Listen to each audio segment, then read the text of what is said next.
What's going on, everybody? It is another week here. Let me pump that up a little bit. How's that better? That sound better? Maybe that's too loud. Let's try that again. All right, good.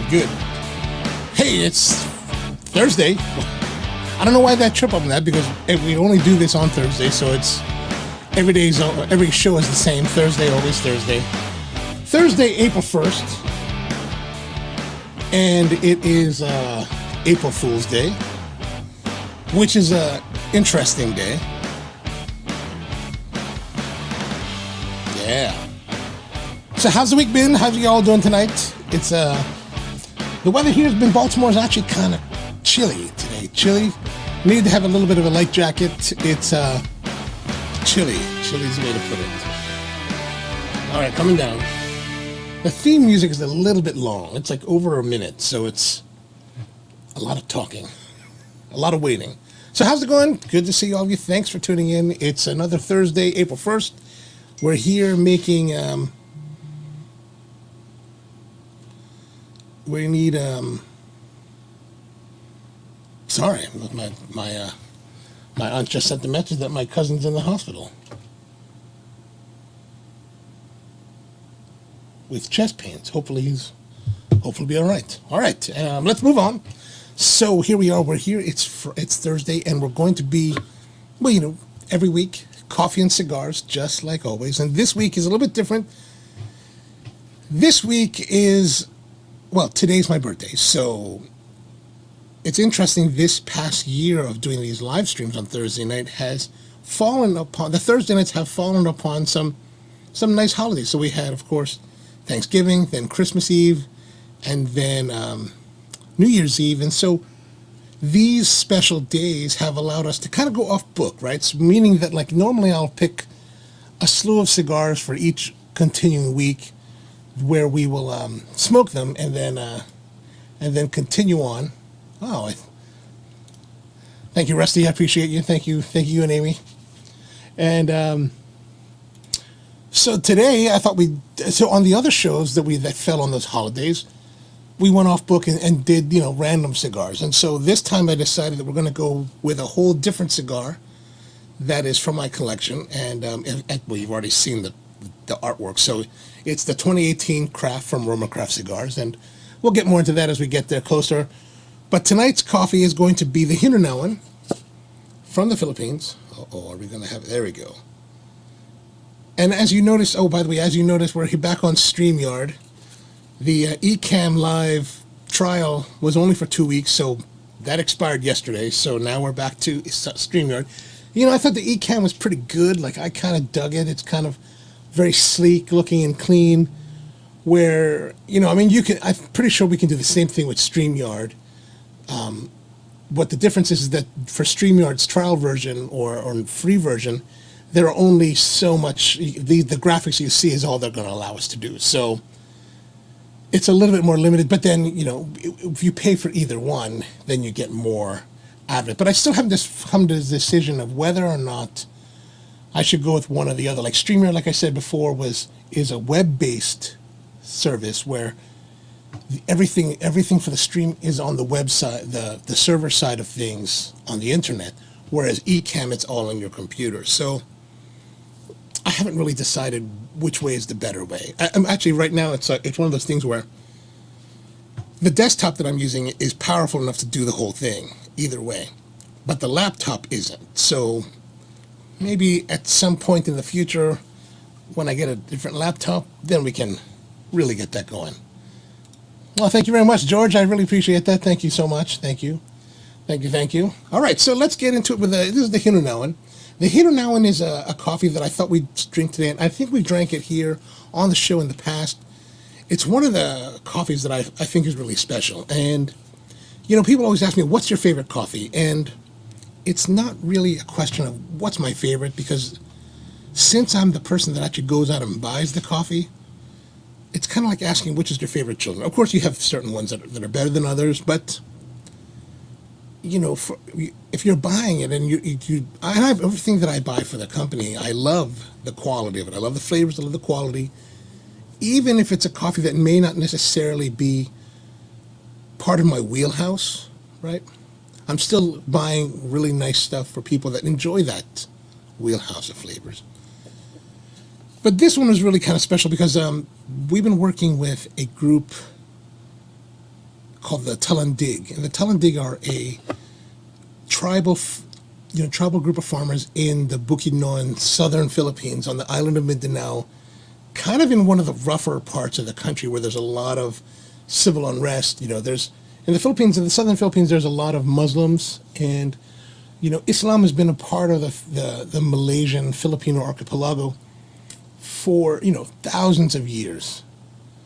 I guess ever since Muhammad came, did his thing, and after the Spanish came to the Philippines, they brought Catholicism and the belief in Jesus as the prophet and all that, or as the savior, not the prophet, because the Muslims think that he's a prophet, if I'm correct. And so that's always generated a lot of conflict in the southern part of the Philippines. So these tribal farmers I don't believe that there are any of those religious affiliations. They're just these farmers caught up in the middle of it. And so they are growing coffee. And this particular coffee came about because the woman that we work with, her name is ZZ Perez, we call her. And she's been working with these farmers for quite a number of years. And we were sitting around one day in Manila. We're at this place having drinks and just talking about, coffee and the industry and and whatnot. And how the crop quality was for that year, and what are we looking to do for the next year for coffee, especially for them. They produce really high quality coffee, but at very small scale amounts, right? So it's a really difficult proposition. Like I might have touched on this in the past about coffee pricing and the like, where the Philippine coffee growing scene is such that, or it's such in demand, and there's such comparatively tight supply that the most basic of Philippine coffees is selling for what will be equivalent to $3.30 a pound US, which actually for American buyers in most countries in the world, that's pretty high as your baseline. Most baselines are like below $2. Now you're talking baseline $3.30 and above. That's pretty high. So in order to get really like high quality coffee that's really meticulously cared for, you always have to pay a premium. No matter what country you're in, you're always paying a premium. But because you're starting at $3.30, the premium's going to be double that typically. So, our coffees from them usually cost $6 to $7 and whatnot, which isn't necessarily bad or anything. And Tony says, "Greetings, birthday boy." Thank you, Tony. Appreciate you, man. Good to see you. Thank you for coming in. Thanks for coming in.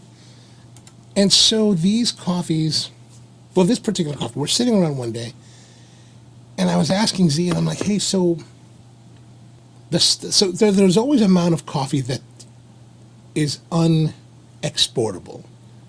There's some kind of defect to it, whether maybe just like some kind of fungal growth on some of the coffees, or whatever the case may be. They're just coffees that are not deemed for export and that are not sold. So they're just kept by the farmers." And I said, "Well, what do they do with it?" And she was like, "Well, they just take these coffees, they pulp them, which means they kind of, break the skins of the coffee, and they put them in baskets and float them in the river, or wash them in the river." And I was like, I was sitting there like, "What did you say? They're doing what? They're floating them in the baskets in the river to wash the coffee?" And she was like, "Yeah." And that's where I was like, "Oh man, that just sounds crazy." Like I told her, I said to her, "Okay, this is what we're gonna do for next year. I would like for us to do this. Get this basket, river washed coffee going on." And she said, "Well, but I don't know how it's going to turn out." And I said, "Well, I'm not too worried. I'm not too worried. There are certain growers that, after you work with them for a while, you're not too worried that they're going to produce terrible coffee. Even their terrible coffee is pretty darn good. So the chances of it really being bad are very low." But I told her, "So let's do this. In a nutshell, let's do this project. So next year's crop, when harvest comes, I would like our coffee to be processed in this manner in the river. And I said to her, you know,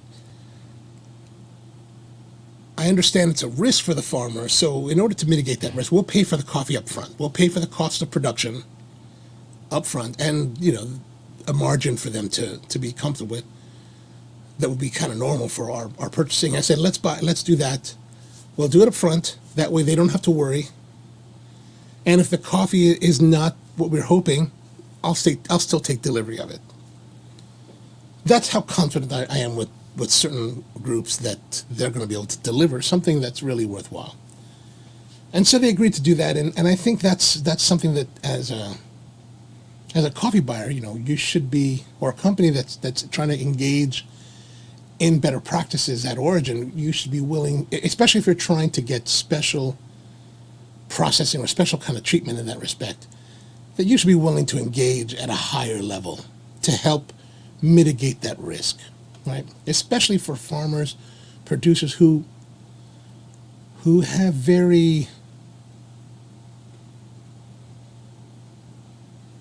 who don't have necessarily large capital accessibility, right? You know, these are typically, like, these guys are tribal farmers in the mountains. I mean, from the road, they hike 2 to 3 hours to the plot of land, up into the mountain. So it's pretty arduous work, you know. And so this is their coffee, and it came out and really lovely. I mean, I really thought it was awesome. I was really excited to have it. And this guy here, Rito, he's the guy on the can. So he actually is the guy that does the old traditional weaving.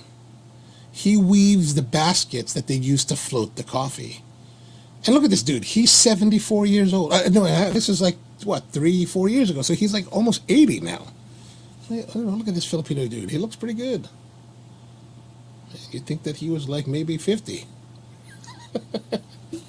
Anyway, so we're going to get to that. And as always, I've already pre-ground the coffee. Just because I think it gets a little bit tedious to grind it here. 24 grams, we're going to make 12 ounces, and now we're going to use the Chemex. And so here for this Chemex, we're going to do a little bit different. We've got the Chemex now. And as all of you know, this is the Chemex. We've used this many times before.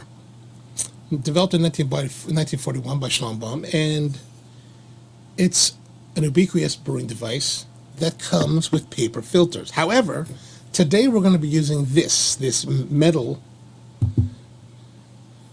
filter by a company called Kova. Kova is a company out of Portland, and they have this super fine micro mesh stainless steel stamped cone that was real popular a few years ago. I don't know if it's still popular now, but I have one. I never use it because, and here's why, right? So you got the Chemex. And for a long time, I think a lot of baristas were very much like, oh, I'm going to use this, right? It's awesome. It's going to save the environment. It's going to save the paper, and I can toss it and clean it easily. But here's the problem. This is just glass, right? This is glass. This could be anything. Where the Chemex has its secret is actually in the paper filter, that pine-based filter that they make themselves and have, they keep very tight to their chest about what's in it and how they make it. That's really what gives the Chemex clarity. Well, it's clarity. And when you take this thing that's punched holes, no matter how small you're punching the holes, they're still holes, right? And sediment will still get through. So what that means is that you're going to get a brew made in this Chemex glass, but you're not going to get a Chemex brew. Does that make sense? Yeah. Well, but we're going to give it a try because you know what? It's been sitting around for a long time, and I haven't used it. So in a long time. So we're going to put that in, just like that. Yeah, nice. Okay, good. Get our hot water.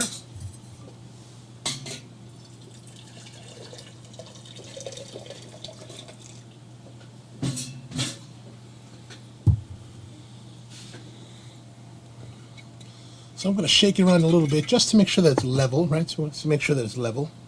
And then I'm going to... So how's everyone doing this week? Anything happening? Did you guys smell? Look how fast it's going through. Man, it is just flying. Look at this. I'm gonna have to put this higher because the interesting part is not the top part. It's how fast that just went through there. So you can't use a typical medium. Good Lord, look at that. This is almost, it's scary how fast it's going through. It's almost like I'm wasting the coffee now. This beautiful coffee I'm gonna put to waste because, holy smokes.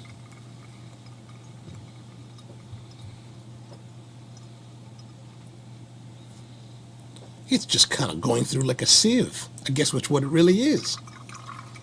Holy moly. This is not happy.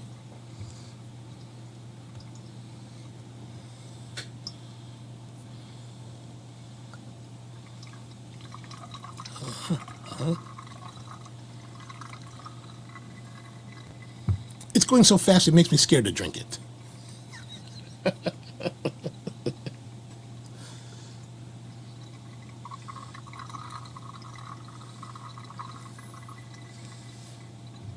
Wow.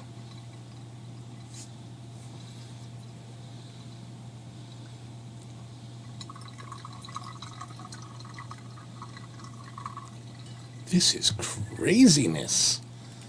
What's going on, Inting? How are you, man? Good to see you. Thanks for coming in again and joining us. Oh, and thank you very much for the birthday greetings. Really appreciate that. But goodness, look at this. I think I brewed too much. We're going to stop there because this is just, okay, that's crazy.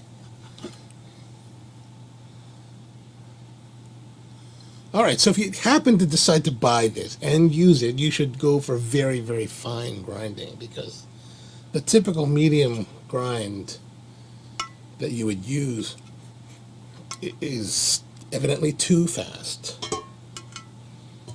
I'll put that there. There's the brew. What a not so clean.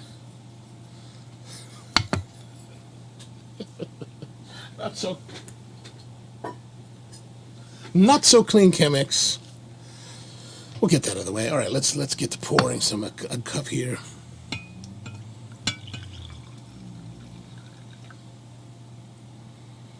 You know, there's some nice floral citrus, like orange marmalade. There's some nice aromas. Wow, that's kind of nice. That's surprising. Now it's pretty light colored, as you can see, kind of very like a murky, it's like a murky tea. Like, you know, if you left like a iced tea sitting around for like a couple days, it gets kind of murky looking. Kind of looks like that.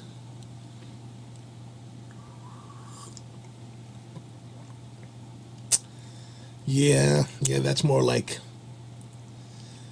kind of like tea-ish kind of water, maybe a little bit of citrus, a little bit of orange.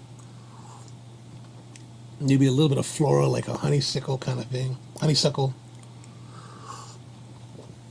But no real body. It's super thin. Oh, that was disappointing. So the nice thing about so if you use the actual Chemex filter, so the grind I'm using is for the Chemex grind, for the Chemex filter. And so those fibers that are tighter hold the water and give it more resistance to essentially steep the coffee in the water for those moments while it's flowing down. Oh, Porter, how are you, man? Yes, very nice, very nice. Thank you for the happy birthday greetings. And in this case, yeah, you know, I've been meaning to call you, but I really haven't been at the roastery that predictably these last couple of days. So, but you know, and I won't be here again tomorrow, or I probably won't be in tomorrow because, actually, which reminds me, there's an event tomorrow for you guys that might be interested at Raul's place in Jessup. The Stolen Thrones, right? Stolen Thrones? Yeah, the Stolen Thrones owner is going to be there from 4 to 9. There's going to be an event there. So I've got to meet a client down in Columbia in the afternoon, and so I'll probably head to Raul's in the later afternoon. So if you guys are free, come down to Raul's after 4. That should be kind of a nice event. And Yeah. Yeah, yeah. Yes, I know. I saw you. I'm sorry. I just haven't replied because I wasn't sure when I would actually be there or here. So, not to worry. I'm not too worried about it. Soon, soon.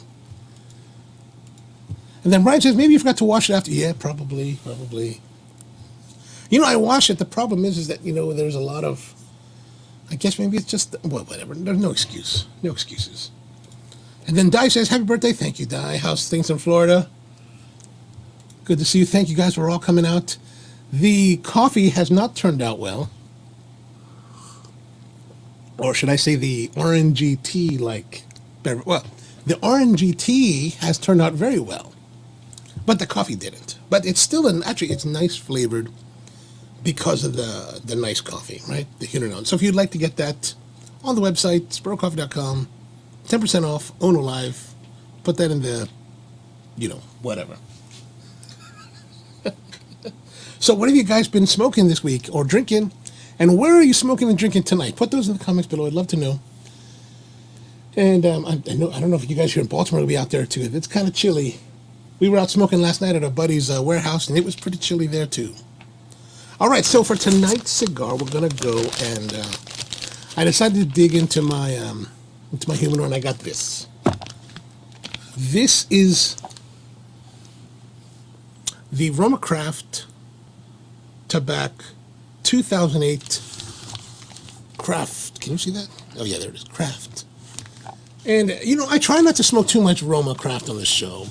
And honestly, it's because, you guys see me always with these boxes of Revenges stacked up here. I'm using them as my prop stands, but I don't really do too much with Roma, mainly because, I'm friends with the owners.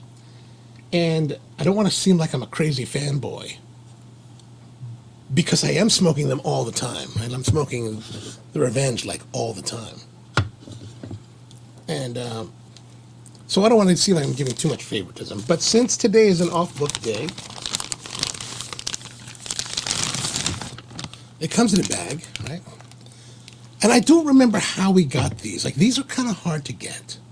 So Porter's drinking John Barn Orzo. Excellent. Good choice. And so these came out in 2008, and they're part of the Craft release. And these are really boxes of 10. This is box number 577, and they come with this excuse me, they come with this steel wrap, what they call the belt. I'm glad my father didn't have this when I was young, because Bill Blass, I could survive. This, good Lord. Yes, exactly. Thank you, Rusty. That's what we're smoking. We're smoking this. This is an unopened box. I bought two. I think I ordered 3, but I got 2.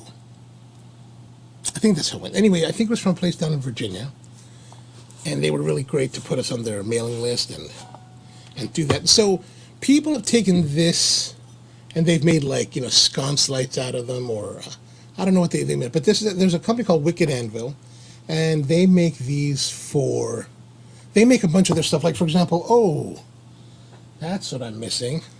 Haha. Hang on one second. I'll be right back.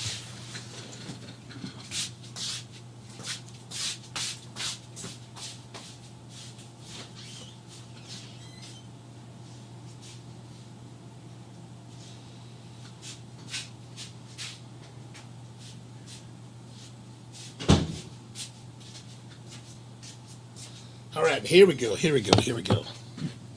Back again. Sorry about and Tony says, you smoke Revenge like a heroin addict. Man, that is very true at times. Good Lord. Actually, it'd be worse if I could actually get it on a regular basis. Then it'd be terrible. So what did I forget? A box cutter. No, the box cutter is actually right here to my right. Your left. And Brian's smoking the Roma Craft Aquitaine. Nice. And he wants to talk amongst himselves. All right. Go talk amongst yourselves. No problem. I won't feel left out. Anyway, like I was going to say, this is also made by them. This is their Roma Craft Wicked Anvil steel ashtray, which is pretty cool. Like, it's super heavy, but the problem is, the thing that I worry about the most are these edges here, right? They're not too sharp, but they're sharp enough. Like, I'm worried about them like catching on things. Anyway, so they make the ashtray for them. This belt, which I don't know what I do with, but it's kind of cool. So we got our craft box cutter, and let's open it. So let's see here. How does it open?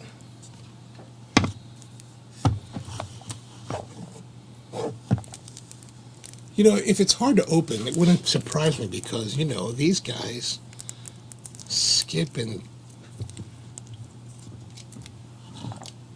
Mike, like to make things difficult. Like, their bands are like so difficult to remove.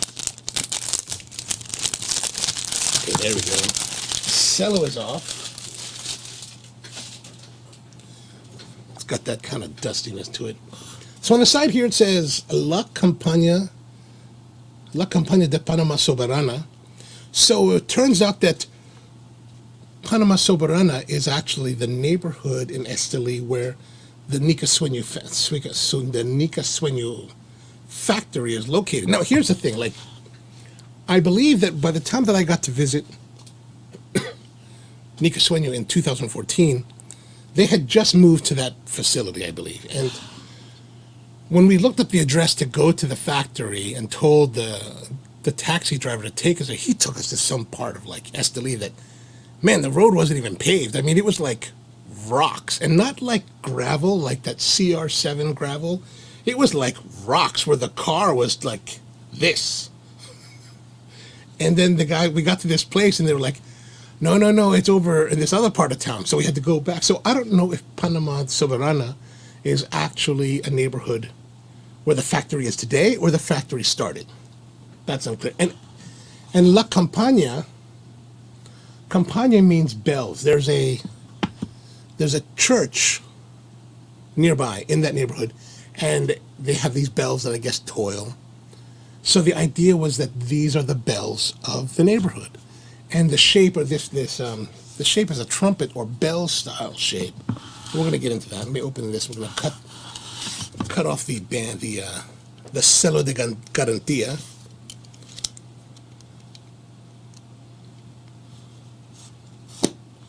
Now, I don't know about you guys, but I'm a little bit anal about that, right? Like, these and these, right? Even on the revenge boxes, like these, right? I like to cut them. Like, I hate, like, when people, like, break them and tear them, like, really ugly, like, with keys, that kind of makes me crazy. All right, so we cut that, and it should just lift up, right? Ooh. Look at that. There it is. There's an inside panel.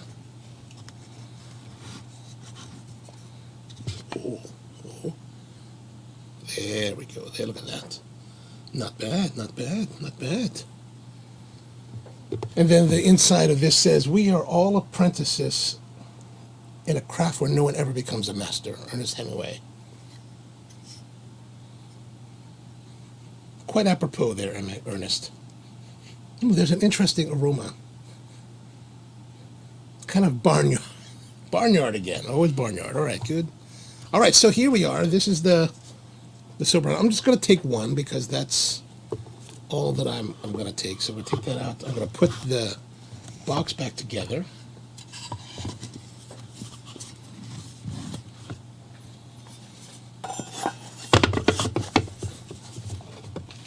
Because we want to keep it pretty. And keep the cigars fresh.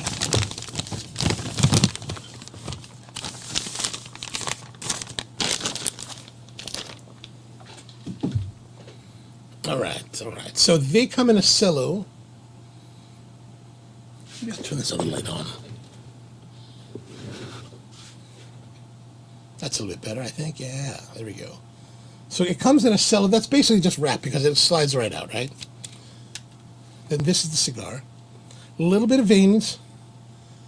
Not too bad. The wrapper is actually a blend of Pennsylvania Broad with Ecuador, Connecticut Dark Candela on the tip and on the end. Now, actually, I believe that it's actually rolled both, right? So, for example, I believe the Ecuadorian Connecticut Dark Candela has actually rolled as a wrapper, and then the Pennsylvania Broad is wrapped around it, and then this little cap of, this little sliver, this little detail of the Candela is wrapped again with it. Actually, looking closely upon the foot here, can we see? Yeah, it looks like it is, right? That's a detail I didn't realize in the last one, right? So there it is. Pennsylvania broadleaf wrapped Ecuador, Connecticut Dark Candela. And then the interior has Ecuador Habano Ligero. Here's the cap. Let's see if it'll focus on that. It has Ecuadorian Habano Ligero for the binder, which that Ligero is probably going to give some punch to it. And then the fillers are from Dominican, Nica, and Pennsylvania broadleaf as well.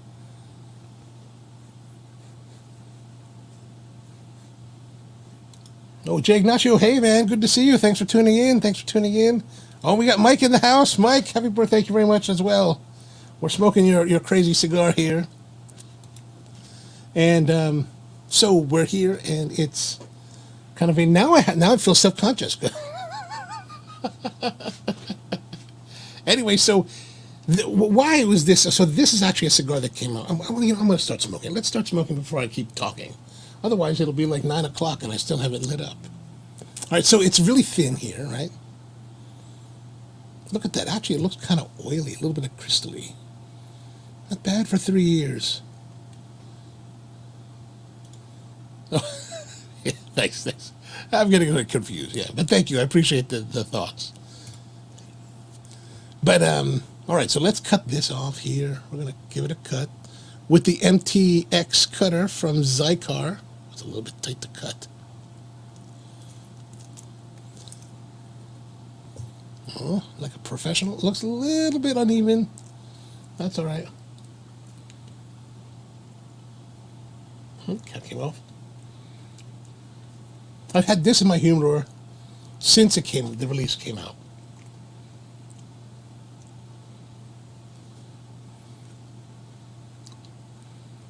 All right. A little bit of sweetness, a little bit of barnyard on the tobacconess. Now, I'll be a little bit honest with you guys. Like, when I first got this 3 years ago, we brought it, I got the box and I brought it to my friend Bud's house, and we're smoking there, and I'm smoking this thing, and man, like, I don't know what to expect with this, but back then, this thing was like a powerhouse. Like, it was punching me in the face constantly, like, to the point where I would be puffing on the cigar and physically bending over to try to avoid the smoke because it was really powerful. And I was like, oh my gosh, man, I'm getting punched in the face. So I don't know if that's going to be like this today. Now, typically, I've been lighting these things with matches, but because it's so big, right? This is a 60. It's 60 here, and it looks like it's maybe like 38, 42, 38. Oh, the interesting thing about these trumpet shapes are actually rolled by hand, so they don't use any kind of molds. So there's it's a capped. We're just going to burn through that.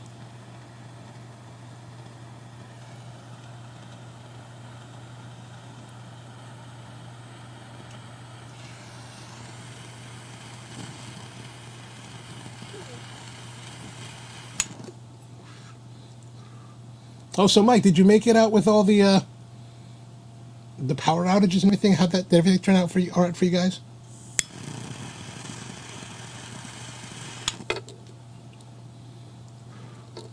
So being such a larger gauge, it's a little bit more difficult to light completely and evenly.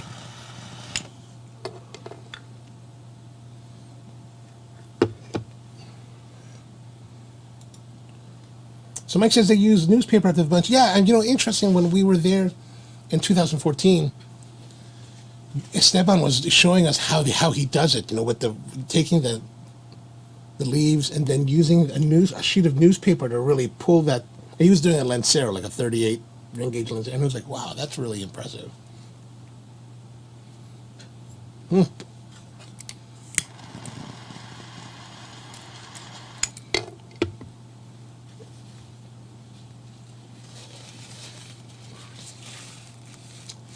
So in 2018, this is I was really excited for this to come out. It had actually been 4 years since they had released this shape. And the first one they released was in 2013, which they just called the La Compañía de Panama Soberana.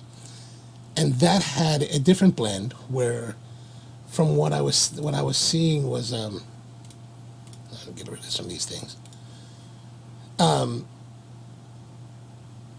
They were using the Ecuadorian Habano wrapper, Connecticut broadleaf binder, and then Nicaraguan, Dominican, and Cameroon filler. Which, the 2013, when they first came out, I got several. I was able to get a few boxes initially, and man, they were so awesome. Like, I smoked those like very happily, and then they ran out.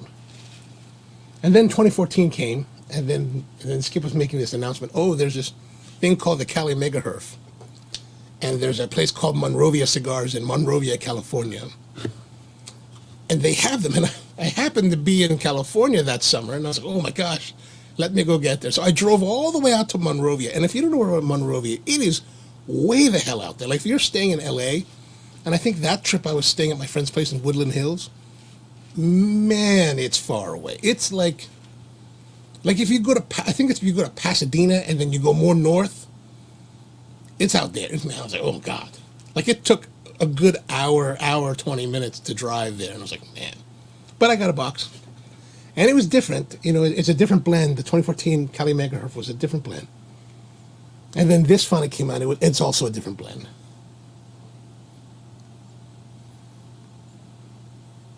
Starting off well. It's got good amount of like punchiness, strength, flavor. What the Skip says, that taste testosterone. But it's so far, it's not hitting me hard like the one a few years ago did. And then Mike says, all good, 5 days, no power. Oh man. Like, camping is nice.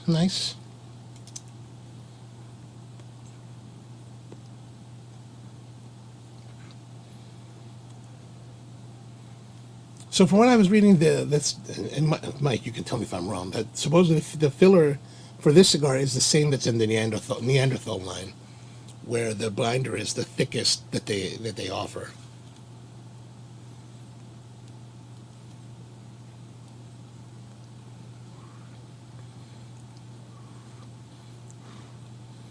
I'm not sure if it might not be. I don't think it's burning evenly. Let me.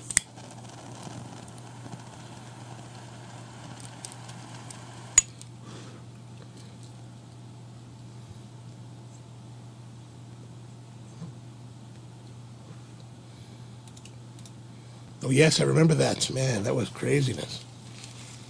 I'm glad you got home all right. That night. I'm glad things worked out all right overall. Oh, by the way, so I don't know if you want to announce that here, but has there been any decisions regarding what's going to happen in May? I was asking because I was just thinking about my flight arrangements. I was like, should I be thinking about flight arrangements? So let me know, or just drop me a message later or something. No big deal. So it's I guess it was a little bit, I guess I lit it a little bit unevenly, so it's a little bit uneven right now, but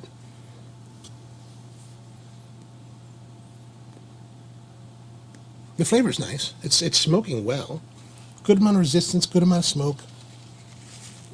But let's have a look at what some other people have to say about the cigar, like we always do here now.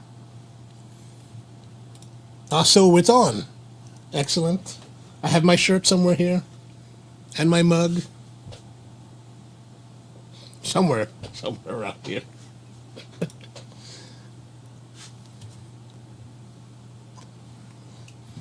All right, let's see what we got out there in the world. So, the nice thing about having smoking a cigar that's been out for quite some time, compared to the last couple of weeks where we've been smoking cigars that just came out within the last few weeks, is that there's very little information from other reviewers or other websites about it. So, this one, since it's been out for quite a while, of course, there's a whole slew of stuff about it.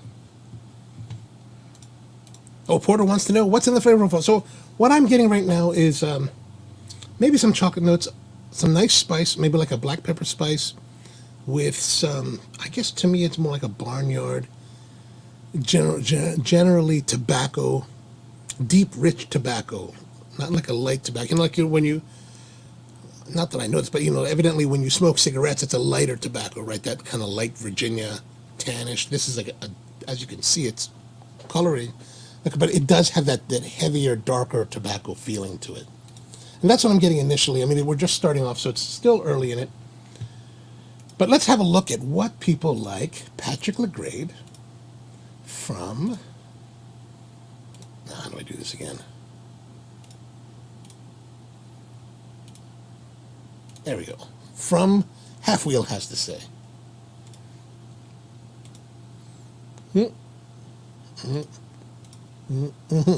Better. All right, so let's go look at it.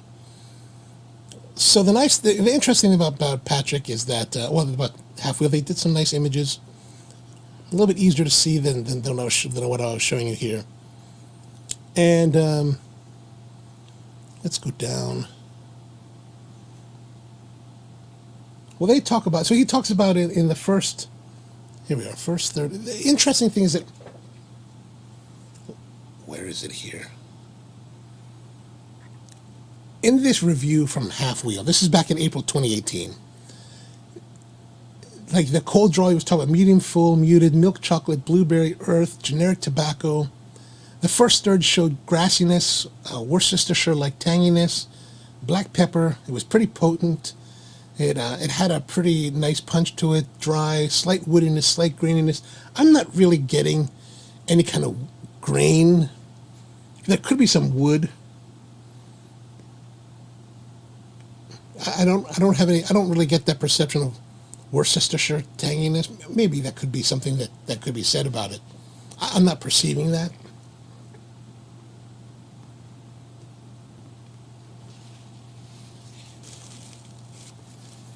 So that's kind of where they are on that. So we're still here at the beginning. But let's just fast forward to what they're saying. So like, well, no, we'll come back to that later. Just because it's. Then let's have a look at what other people are saying here. We got this one from Cigar Coop. Let's see what he says for the first third. So he says the craft, and this is back from June 2018. So I would expect the cigar to change a bit from that time, in some way. Maybe it becomes a little bit more settled, a little smoother, a little bit more calm. But there should be some change. So I wouldn't necessarily expect to have the same experience 3 years on. But he says, began with notes of grass and cream, slight pepper, citrusy.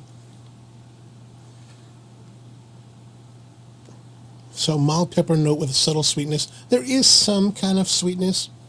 I think I noted that earlier on. But I think that might be coming more from the wrapper.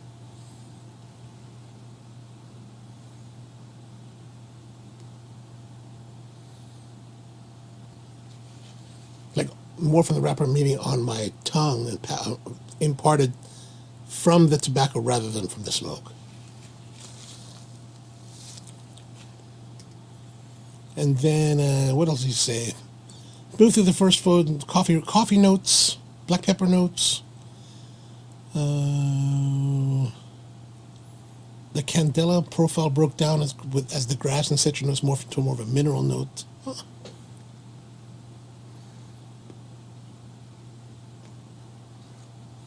can see maybe some minerality to it, yeah. Which would make sense if I'm correct in that interpretation, that it is both wrapped in the Ecuadorian Connecticut Candela and the Pennsylvania Broad, then it would make sense to have that kind of minerality, that almost like saltiness from a Candela wrapper.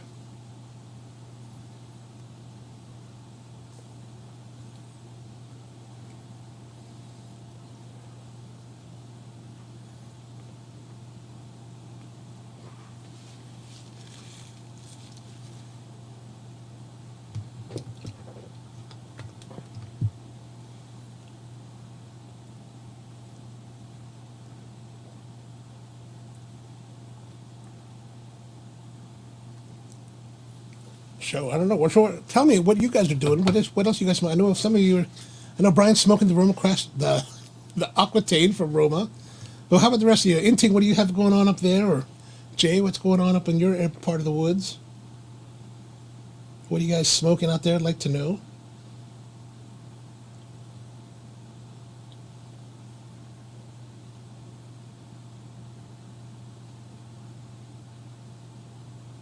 Sorry, I just need to check this on my nephew, my cousin.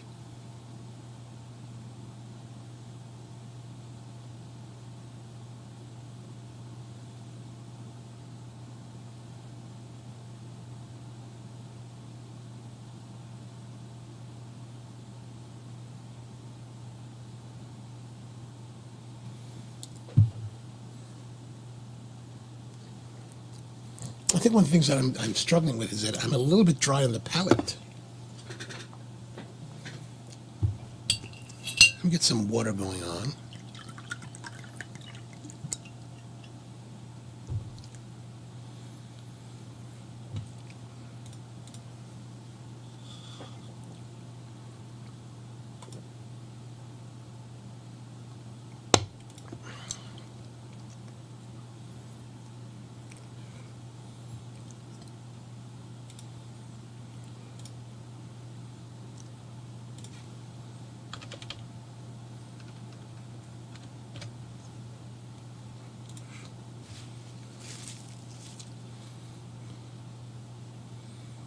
All right, so just wanted to check on something here, but yeah, that's nice. All right, so Porter's out there, hot wood stove, sitting next to a cat. Nice, nice. Feeling the vaccine course from. Oh man, are you having some negative reactions to it? I just got my second one on Friday, and last Friday, and I didn't really have any symptoms or any kind of reaction to it. I just had a little bit of soreness, like the first time on my arm, but that was about it. And I know some people have had a little bit heavier impact on them. So yeah. So I hope you're not feeling too bad. And the Inting's pulled out a Sin Compromiso and Guinness. All right, excellent. Thanks for smoking and drinking. And I had to take a moment there because I didn't want to like say anything on publicly in case he wasn't available, but Mike Rosales did decide to come join us. I'm going to pull him on right now. So we're going to bring him here. What's up, Mike? What's going on, fellas? How you doing? Oh. Can you hear me? I don't hear you. Don't hear me. Can you guys hear him? I don't hear him. Oh, I think you're muted on your end, Mike. It doesn't say it's muted. Mic check, I still don't hear you, my friend. No, hang on, let me turn these off. About now? Oh, you can hear him, Porter? Mic check. Oh, wait a moment. Hello? Yes. Is that better? Yes. Oh, sorry, that's on my end. I have this whole new audio board that I have to turn up the volume from the computer for me to. Sorry, my apologies. Sorry. Okay, so what's going on, man? Okay. Happy birthday! Thank you very much. That's very kind. Very kind. Is there an echo? Is there an echo? Is there? I can hear me. Two times. Is that better? Can you guys hear him echo? I don't know. That's it's a little bit. It's less. It's less. Okay, I turned it on. It's supposed to be able to feed you in, or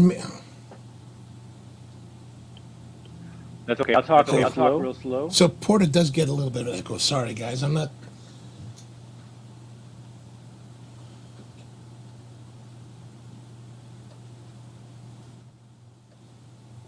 Maybe that's better. Hello. Hello. All right. To me, you sound fine. We'll work with it.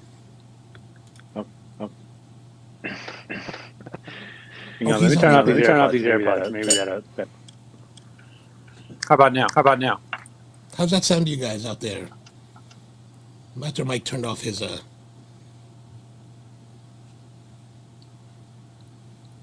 Let's see what they say. Are you at home? I am. This is the new place? This is the new place. Yeah. Oh, a smoking room. Indoor, outdoor? I'm on the patio. Oh, nice. Yeah. Oh, nice. Is that your yard? That's my yard. My backyard. Nice, man. With the hammock? With the ham. Yeah. Oh, We're about to start pool construction. So we're gonna take down this cluster of trees over here on the side. And okay. then we're going to put in a pool. And then over here we're gonna have an outdoor kitchen. Be about 12 feet covered. So you'll have a place to stay. From Dawson. Oh, awesome. Thank you, man. Thank you. All right, so Bud's saying that I need to direct. So that's the thing. I've got, on my end, I have everything turned off.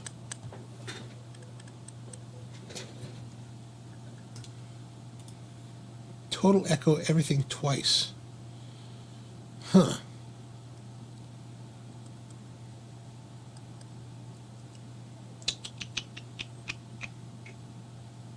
Okay, let me do this. Maybe what it is. Oh, I get it. Okay. I think that. Okay, I think what's happening is that because before I changed the setting on the board, everybody else said they could hear you. I think by me turning up the feed from the computer to the board, it sends it out twice. So I'll turn that back down. And you should be sounding fine, and I'll. Oh, I think I can make it work on this end. Okay. All right, try talking. All right, let me put it back on and see if it just works. So, so you were asking about Weasel Fest. Yes. Well, so we just had a. It's still there. By the way, just we just had a conversation with the city of Austin, and we are in the process of getting permits. Oh, okay, good. So it looks like we're going to try to push forward for Weasel Fest on May 29th. May 29th. Okay. All right. Excellent. Yeah. Excellent. That's good news. So, yeah. Hopefully we will go live with the tickets. When do you expect to do that? April 15th. Okay. Nice. All right. Excellent. So if we don't go live on April 15th, that means we didn't get the permit. Okay. Understood. So. Yeah. So what are you smoking tonight? Aquitaine Anthropology. Oh, nice. Okay. Oh, everybody's smoking Aquitaines, it seems like. That's my jam. Yeah. So did I say anything incorrect about this one? All the time. Oh, what's that? No, I just have them always available. Oh, nice.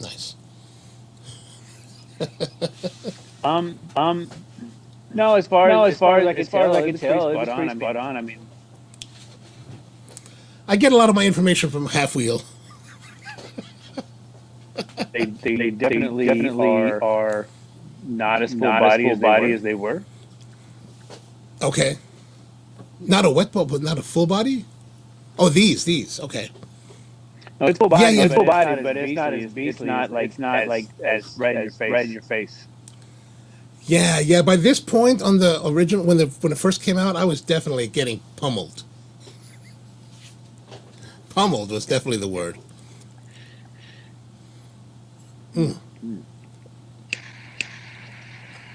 How's the coffee?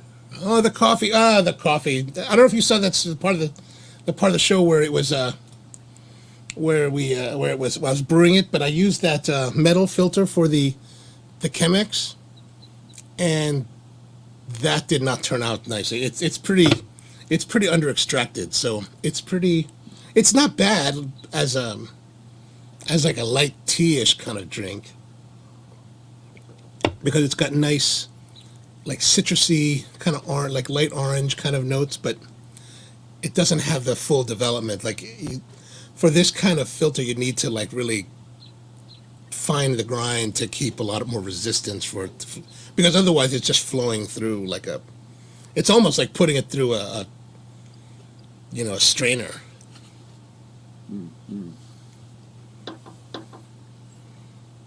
But that's all right. So, have you seen the pictures of the new crabs that are floating around? No, are they? Where should I be looking for that? I'll put them up here so people can see. I would look at Skip's Instagram page. The problem is he posts so much that you might have to scroll back 30, 40 pictures. No doubt. Let's see. But it's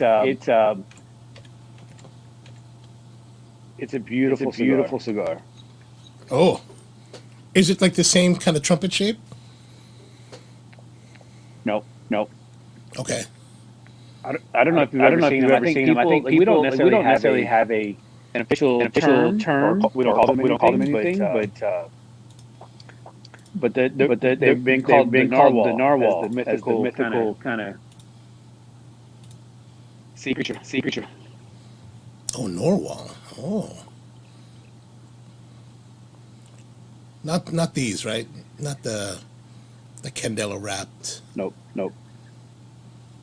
Oh, these. That one on the left-hand side next to yeah. Oh, yeah, that looks nice. Yep. So, can you say anything about it yet? There'll be a Candela version, Habano version, and then the Connecticut shade like that one. Oh, fantastic. So, because you're in Texas mostly, or in the United States, and Skip's normally down there, like, when these kind of things are in development, like, how are you able to give your, or do you give much input into it, or are you kind of like more focused on, getting the product out? Yeah. So typically on a blending thing, I'll try to go down whenever there's a special project. Just kind of in the initial kind of like thought process, right? Okay. So and these were made actually the first concept probably was about 3 years or so ago. So we just they were only available at the factory. Okay. So that kind of goes. They're actually going to be sold stateside. I see. So if it's 3 years ago, that kind of goes in line with that Mil Diaz cigar that Crown Heads released. That whole idea of 1,000 days, or is that right? Yeah, 1,000 days to get a release. Is that common, or is that just kind of different? Yeah. Well, I think this is really just this was just a one-off that we had for people who visited the factory. Oh, okay. And so it's something that we've had around. We just never really sold it. Gotcha. No, that's cool. It's very cool. Very cool. So the thought process on this one. So in the past we've done like shop exclusives. Mm-hmm. But this one we're actually going to try to release it out to a lot of stores so they can sell it in store. Oh, okay. Instead of just selling by the box. Right. So I mean, the idea is like give people the opportunity to come in the store, right? So during COVID, everybody was just buying stuff online and having it shipped to their door. So this was, a reason, an incentive to get people to come back into the brick and mortar. Oh, okay, good. So are you planning to release it some before Weasel Fest or after, or? No, this probably won't be ready to go out until about July. Oh, okay. August. Nice. So what's it? You said so. There's 3 versions of it. Is it going to be like last year's craft, where they're all packaged together in one box, or they're going to be separate? Yeah, they're coming in boxes of 10. Okay. But I mean, like all 3 in one, or? Yeah, you'll get all three different variants in the same box. Oh, cool. I think there would be maybe there's 4, and then you get 2 each. I haven't seen them. I think Skip's still in the process of designing the box. Mm. So you showed a picture of the 2018. Yes. And what's kind of unique about the 2018 is one they were numbered. Oh, right on the belt. On the metal. Yep. And so the guy that did a lot of the custom work. Yep. Where's this? Oh. Yeah, there we go. I think it says 577. Nice.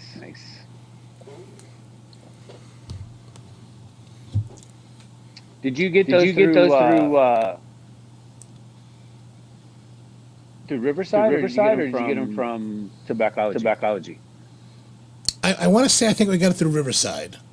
I don't recall. I think Tony in the chat, he'll remember where we got them. I fortunately I don't. I think it's Riverside, because we got the ones last year or 2 years ago from Tobaccology, and then I think these were from Riverside. Mm-hmm. Was it only Riverside and Tobaccology that had them? No. I'm trying to think. It seemed like. No, actually, I think that one was Riverside exclusive. Okay. Oh, then must be yeah. Yeah, it's definitely last year we released 10 stores. Right. Okay, and that one of them was Tobaccology. Is that right? Yeah.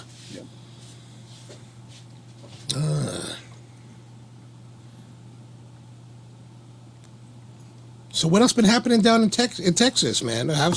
Everything's open there, right? It is. It's definitely. You have to wear a mask wherever you go. Oh, I thought they lifted that. We're still in Austin, so it's still. Yeah. It's the blue dot in the red state. I hear you. So it's still a little bit restrictive. But I mean, everything's open. If you go to a restaurant, you have to wear the mask when you get in, and then when you get down, you take it off. Okay. Yeah, it's kind of like that here, but there's no more. Here we still have seating restrictions. I understand in Texas there are no more seating restrictions. Correct. Okay, so here's something. Doesn't make sense. Yeah, true. But so a question is, for the barbecue lovers, is it easier to go to Franklin barbecue now? Well, Franklin and a lot of the restaurants were really good about setting up opportunities to buy online and then giving you a time to show up. So it was actually COVID. It was easier to get barbecue and just just show up and get what you need and go. Oh, okay. Oh, nice, nice. So no more having to go at like 5 a.m. and wait. Correct. Oh, Yeah. nice. So hopefully they'll keep some of that stuff. Because getting around town and eating some of these restaurants has actually been fairly easy over the last year of places you could never get into. Okay. Yeah, because part of some of those that problem, part of that's also because you guys normally have a lot of tourists, right? That are taking up a lot of space.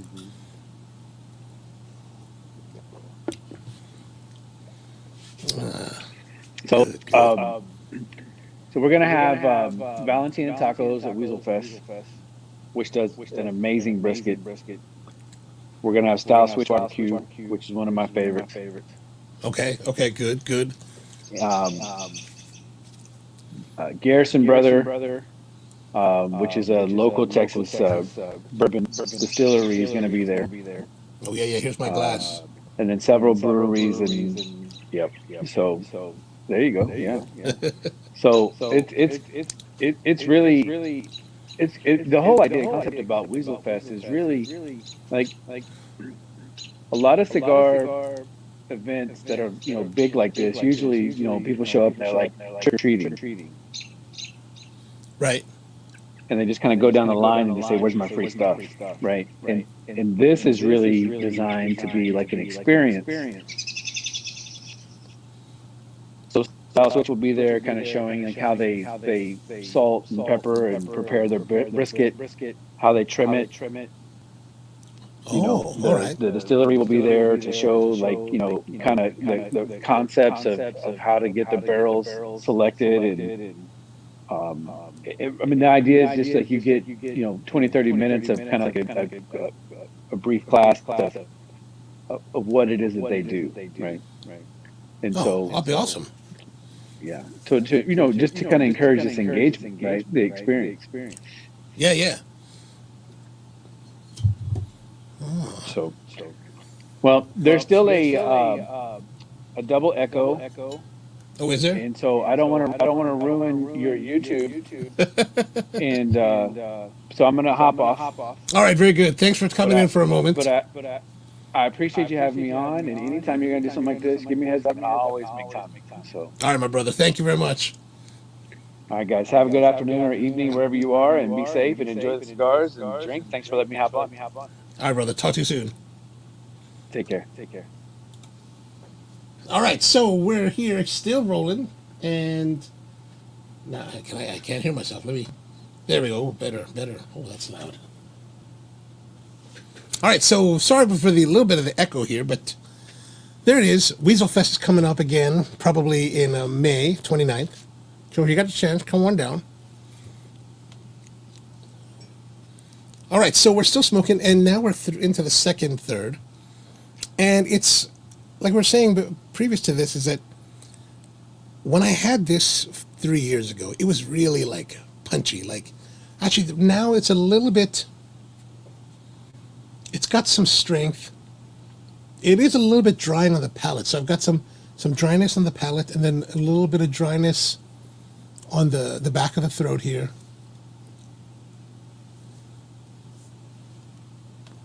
But it's still quite enjoyable.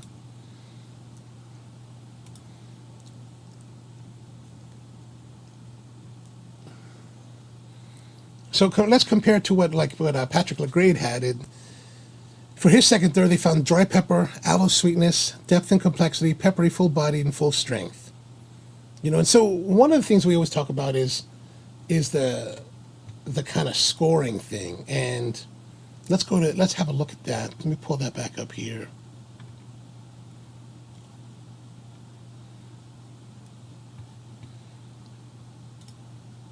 The one thing about this StreamYard, like, it allows me to choose very particularly the screen or the actual window that I want to use, unlike the other one where it just kind of showed the other screen, whatever was on the screen.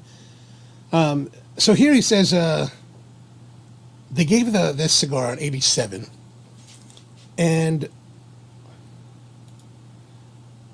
what is he saying here? like he says, it's going to be a hit with Neanderthal fans. So if you're a big fan of the Neanderthal, and I've always kind of found the Neanderthal to be really punchy, really strong. Like, as you know, I like the complexity and sweetness of the Revenge.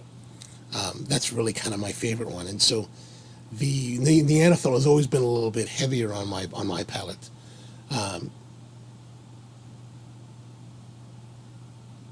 And so they like that ligero kind of attack.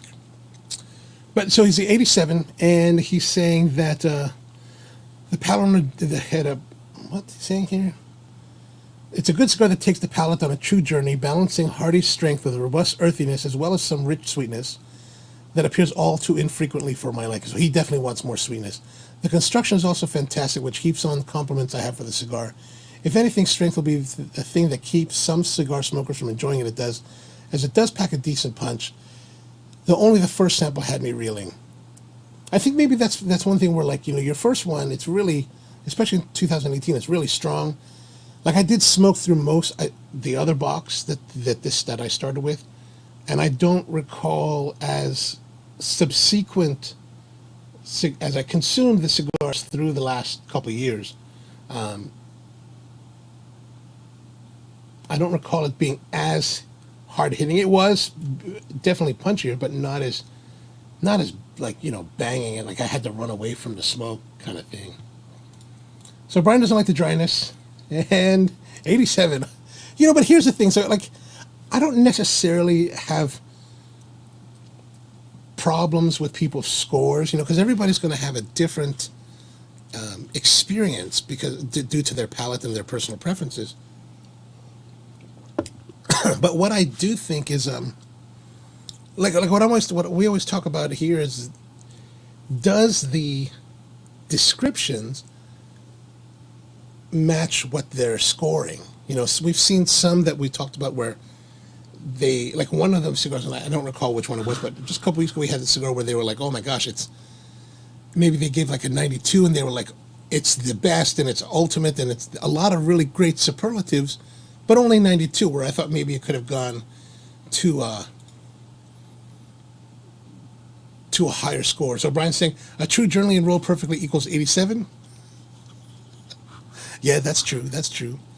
But I think maybe perhaps in this case, it's something where maybe he was turned off by the punchiness. He definitely was turned off by not having as much sweetness as he likes.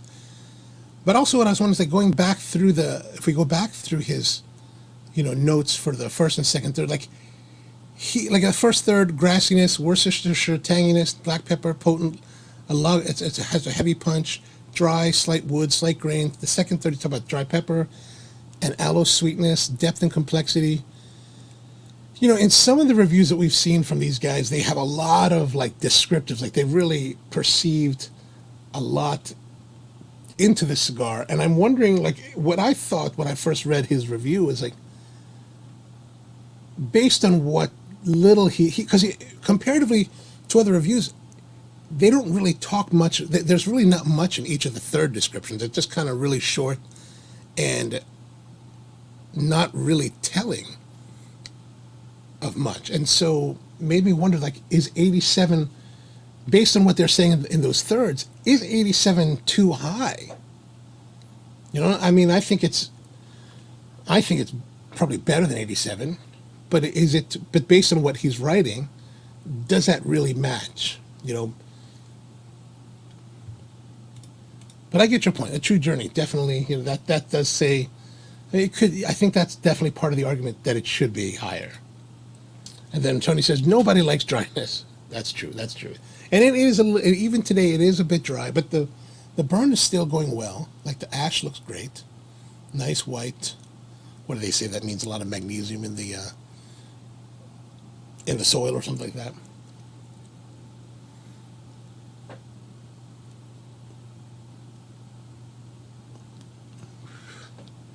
Like, one of the things that I find to be a little bit, I guess, on the negative side is that, it starts out as a 60 and then tapers down to like a 38, which actually, historically, I like this trumpet style of cigars. Like when years ago in the '90s when we had the Romeo Julieta number sixes that had that really fat trumpet. Man, I just love those. I love this shape overall. Like the fat trumpet, I really like. But I'm wondering, like, if you taper it all the way down to the 38, like this taperness, it does cause some constriction in the draw. And maybe part of that is what's helping to exacerbate the dryness. So I wonder, what if the cigar had ended like here? Maybe what's that, like 46? Or maybe 42? I don't know. I'd have to I'm guessing. But let's say it's to here. That would give a little bit more width, right? Like one of the reasons that I like the Revenge so much, because it is a box press Robusto, 50, like a 50. So it's got a nice wide, like really to pull that draw through. So I wonder if it was a wider taper. Wider taper, does that make sense? Anyway, but if it was a wider, I wonder if how much that would change the impact of the cigar. And then Brian says, aloe smells better. Yeah. Yeah, it does smell. Like when you put that on your body. After you burn yourself. Then he says, aloe smells like rotten veggies, so his journey started someplace nice.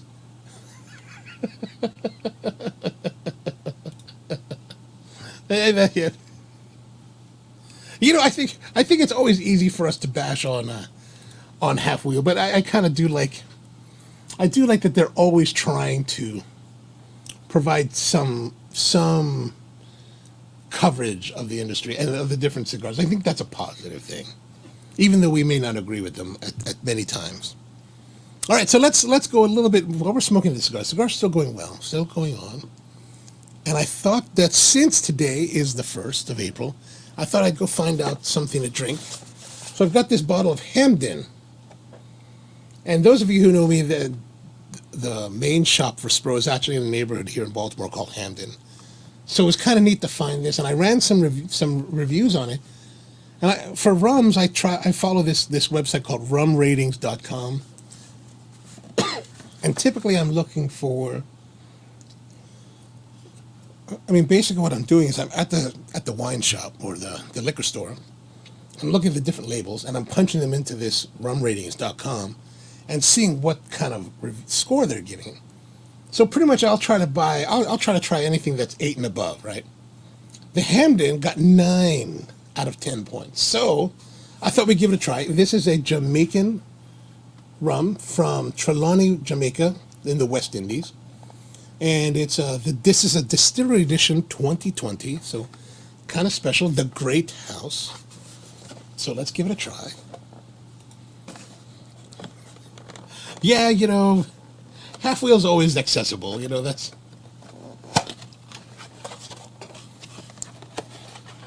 Actually, for me personally, I don't really read reviews that often. I only read them for this. All right, so here's the bottle.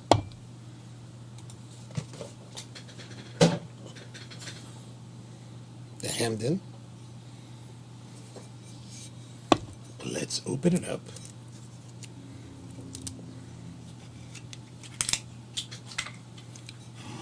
I really got into rums because, being in the coffee industry, whenever we're going to Origin, we're always drinking. And a lot of times it's rum. So I really kind of fell more into rum because of the coffee business. And, okay, so we got a glass. Let's see, what does it say? The Great House Rum.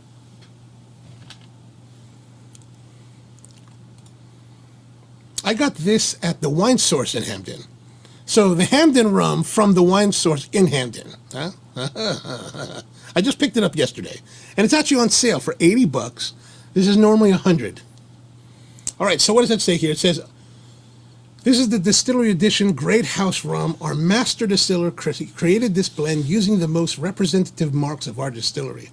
The Distillery Edition represents the authentic expression of the unique and unrepeatable style of Trelawney rums. On sale exclusively at Hamden Distillery's gift shop and in limited quantities for designated markets. Ooh, excellent, excellent. So we've got a very special rum here.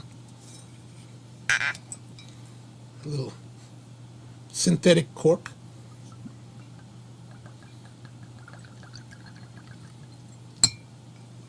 I'm spilling. All right, cheers.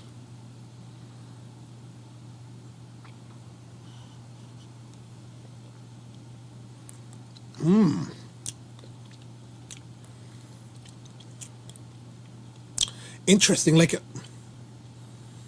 for those of you guys who like bourbons and whiskeys, this has got that kind of like bourbony bite to it. Like, some rums are really about more sweetness,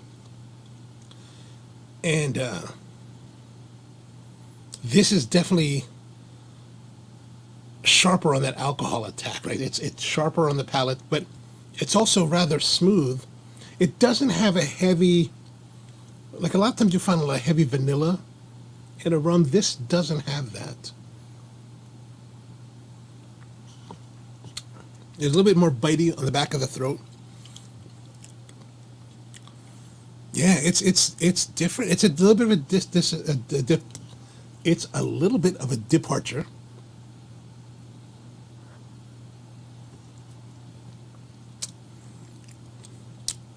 Yeah, so there, right there, finally after the third sip, now I'm starting to get a little bit of sweetness on the, kind of on the mid part of the tongue.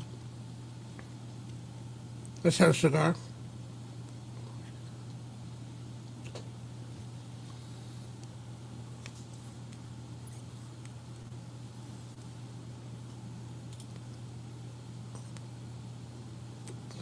Anything, the coffee is awesome. We still have more. I could pour more. Just so we don't let the coffee feel left out. The coffee from our Kababayan. Yeah, definitely there's a harder sharpness from this rum than other rums that I... Like if we were to compare it to like the Diplomatico or the El Dorado, it's definitely a sharper, slightly harsher kind of rum. Let's see here. Then Tony's asking, what is the proof? Let's see. What is the proof? 750 mils, lot 222. 59% alcohol by volume. I don't really know how to make that conversion. But I think it's definitely more along the sides of like a whiskey. Like, for example, the, what's that whiskey we were drinking a few weeks back? Brian and I had it at that Davidoff cigar dinner. The Whistle Pig. It has that kind of bitiness of a Whistle Pig. 10-year Whistle Pig. And so Tony, what's going on, man? How you doing? Thank you very much. I appreciate it. And like the haircut. Thank you. You have a haircut. Yeah, I got some fresh cuts here yesterday. And yeah, actually, you know, my barber and I kind of, he kind of sent me to his apprentice barber the last time, about a month and a half ago. And he cut a little bit too short. Like, it was really, like, I like to leave the top, like, I kept the sides short and leave the top long so I can, you know, swing it to the left. But he cut it pretty tight. And I was like, man, I really had to let it grow. It took me like it was February 6th. So almost 2 months, almost 8 weeks total to get it to grow out enough so that I could get it cut again. Finally, the sides were getting all kind of like unruly over the ears. So I had to get that done.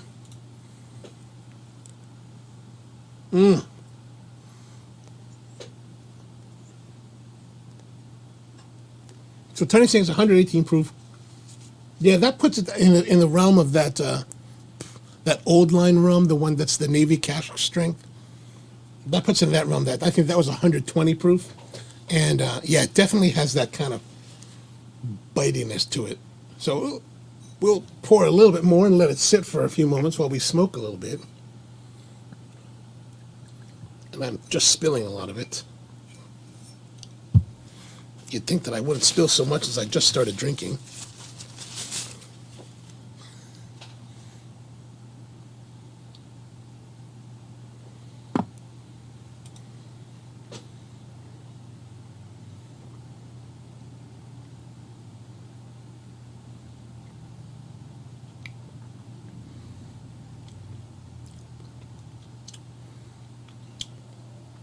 Oh, there we go. That's a little bit better. Like, if you hold it on your palate without introducing any air to it, let it soak in and then swallow. Now that there's more vanilla, there's more pronunciation of the vanilla.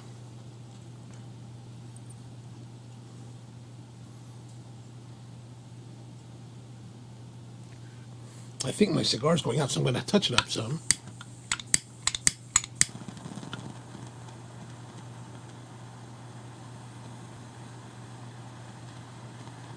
So Tony Adia, how are things in New York City? I hear things are pretty quiet still there.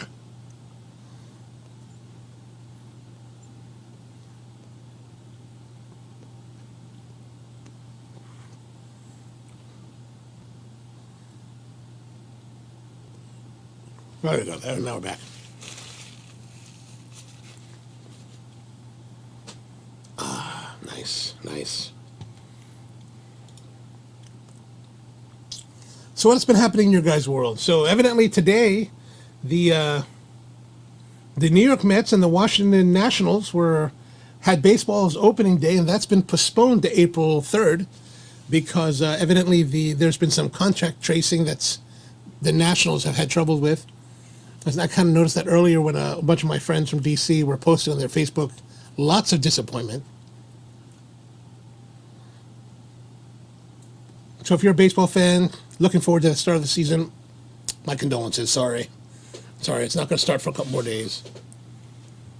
And Tony says that New York City is not so hustle and bustle anymore. Things are still slow. And Rusty's a pissed off Mets fan. Sorry, Rusty, man, sorry. I live in Baltimore, so my team hasn't done very well. Actually, the Royals haven't done very well since I was in 8th grade. In 1983, we went to I think we won the World Series that year, and that was pretty much the end.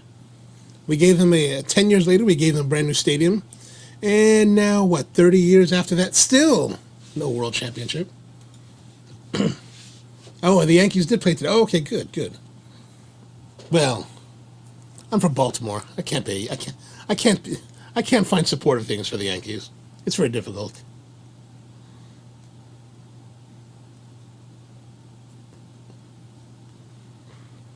Who the Yankees play, by the way? And then in other, MLB news, baseball news, President Biden is supporting moving the MLB All-Star Game out of Georgia. I guess that's because of the whole the law thing about the voting. Evidently, if you're in Georgia and you're black and you want to vote, you can't get any water. But in my high school, though,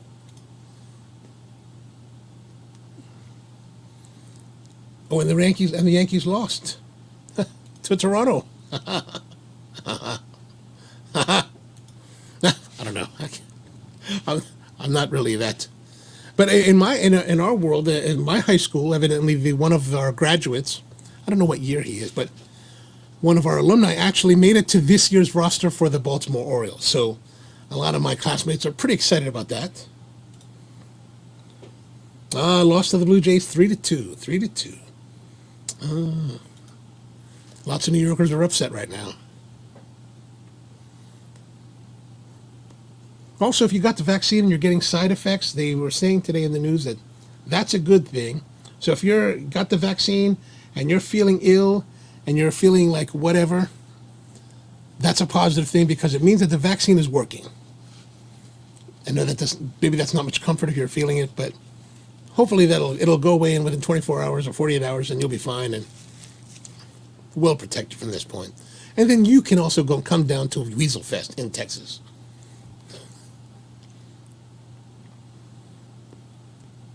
Plus, the best side effect about that is that now you have the 5G nanoprobes in you and your cell phone reception is going to improve. My cell phone reception has improved tremendously since I got my vaccine. But I'm also starting to feel like I need to get rid of my Macintoshes and get Windows PCs. Oh, Tony got the Pfizer today. Arm hurts. Yeah, I had a little bit of soreness where they injected me for like a day or so. But for me, that was really all it was. I guess I'm pretty lucky in that respect. What else happened in the world? Though Virginia, news from Virginia is that the judge rules that Charlottesville can remove Confederate statues where they had the 2007 protests or where they basically ran over those people because they were protesting against Nazis, that kind of thing. Oh, that presumes I used them to begin with. And its travel will soon return. I'm looking forward to that. Travel returning, that'll be a great day.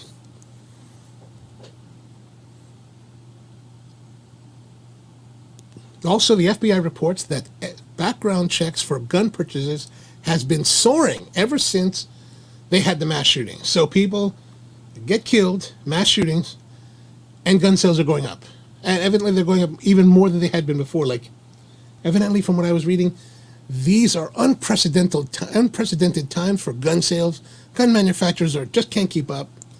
And as all of you know, ammunition is already really expensive. And it's now going to be more expensive because, hey, everyone's buying. It's a good day. It's a good time. Good time if you own stock in Sig Sauer. So buy now. Sell all of those GameStop and buy weapon defense stocks. They're always going to be in season.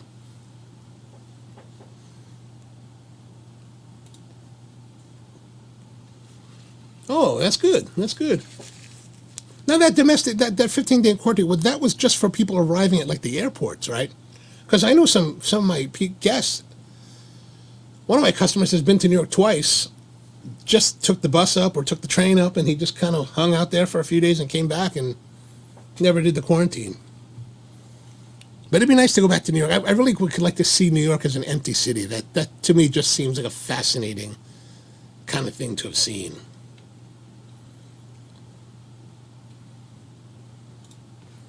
Oh yeah, and can't keep them. Yeah, so if you guys live out, you guys here in Baltimore, Tony's brother Drew runs Free State Guns and Range over by Middle River? I guess that's Middle River. So if you want to go down there and shoot, go see Drew. It is just for people. So if I drove to New York or took the bus or train, so there's no quarantine, just kind of. Oh, Middle River. There we go. There we go. Oh. Yeah, what was that movie called? That was another Will Smith movie. Legend, right? I Legend? Is that the one? I was thinking about that first one, the other one with Bridget Moynihan, where he's fighting the robots. iRobot. That's iRobot. Oh, I Am Legend and iRobot. Those are the two. Yeah, I Am Legend. There we go. The remake.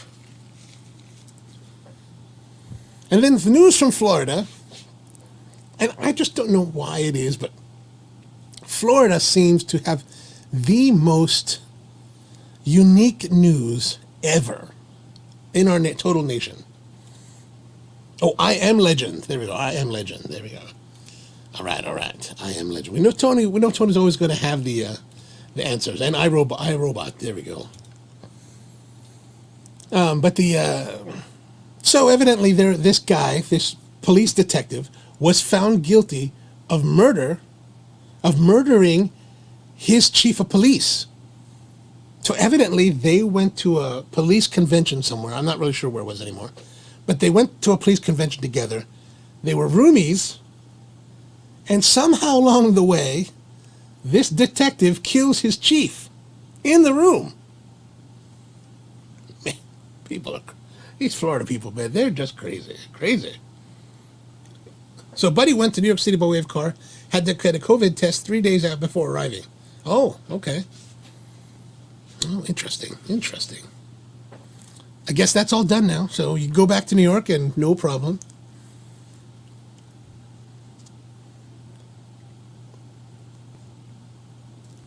And then the other news from the Interstellar, there is So the Perseverance lander landed on Mars. So maybe it's 2 weeks now, and they released a helicopter, and it's getting ready to fly. So they're going to have a helicopter flight. So it's going to be like the Wright brothers' first flight of Earth. And now this is going to be the first flight on Mars. Our first flight on an interplanetary, interstellar body. That's kind of cool.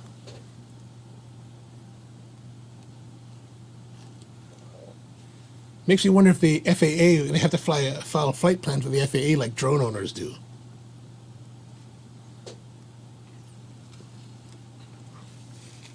Which also means that Mars is now truly the first planet that we know of that is completely populated by robots. Skynet is alive on Mars and is now plotting to attack the Earth. Once they become aware, they will start to multiply and then begin their plan to take over our planet from Mars.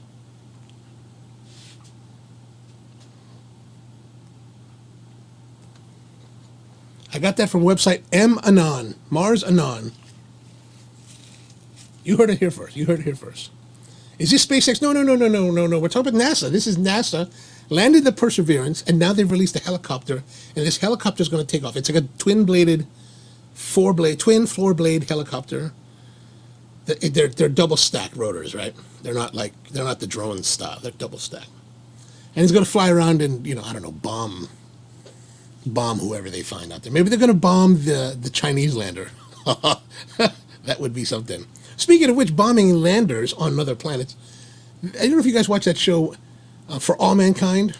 And For All Mankind, if you're not familiar, it's a series on somewhere on the internet, somewhere on out there, that looks at an alternative timeline where NASA and the United States was not the first to land on the moon. It was Russia. And so there's been this whole space race in the last season and a half where Russia had been leading, and now we have a moon base on Mars, not called Alpha. It's a moon base there, and now they're reaching the point where they've sent up Marines with M16s that are going to defend the base, and evidently they're going to have some kind of conflict with the Russians. So it's kind of going hand in hand. And then, is there wind? Yes, evidently there is wind on Mars. Did you not watch The Martian with what's his name? With Jason Bourne? They had wind. That's why he got stuck on Mars, because they were out there one day and their SN-11, SpaceX type rocket ship was out there, and suddenly this storm came. This wind nearly blew it over, so they took off in an emergency takeoff, leaving Jason Bourne behind. So yes, there is wind and atmosphere. There's a light atmosphere, and I think the gravity there is 1/6 the gravity of Earth. There is gravity and there is an atmosphere. They're going to bomb. Okay, that works. That works too.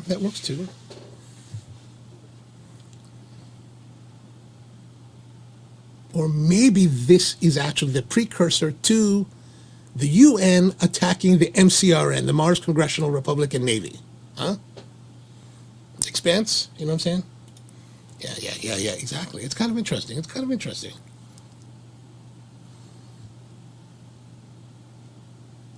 I mean, speaking of SpaceX, they had that SN-11. I might have a video of it here that I can share with you guys. So the SN spacecraft. So in the last several weeks we've seen SN9, SN10. So was SN9 took off. So the idea is that this is a vertical taking off like rocket ship, right? It takes off, it launches, and then flies to somewhere, and then lands, right? So SN9 flew, came back down, and just didn't have enough resistance on its landing and just blew up on the pad. SN10 flew, landed, and then blew up. Like it landed, and then after a few minutes, it was just sitting there, and then suddenly just exploded. So SN11, I thought I saw a video where SN11 took off, landed, and then it was successful. But evidently, yesterday, SN, they used, I guess they can reuse, the idea is that they reuse these SN spacecraft. So after they had their successful landing, they redid SN11 and they took it off, and they had a malfunction like their number 2 engine. And so basically, as SN11 was coming back down, they already knew that they were screwed, because like, even, what does it say here? The let me pull this up here because it's quite. Oh, no, not that one. It's quite interesting. Like, here we are. So evidently, they were saying that. Oh, here it is. Innsbrucker said the company is not expecting to cover radio footage. Don't wait for the landing. What they said during the webcast. Don't wait for the landing, because they already knew this thing's going to come down with such force, it was just going to explode. So they evidently, now on the launch pad, there's a crater. Because, gosh. And I have to agree with you, Tony, is that I do agree with you that Elon Musk is pretty much a genius. Like, he's genius enough to have people, to get the right people to work for him, to do this kind of stuff. Like, of all the people in the world today, he's the person I am most envious of, because he's the one guy that will most probably, of our generation, that will most probably be remembered by future generations. Elon Musk did this, and we were here to see it.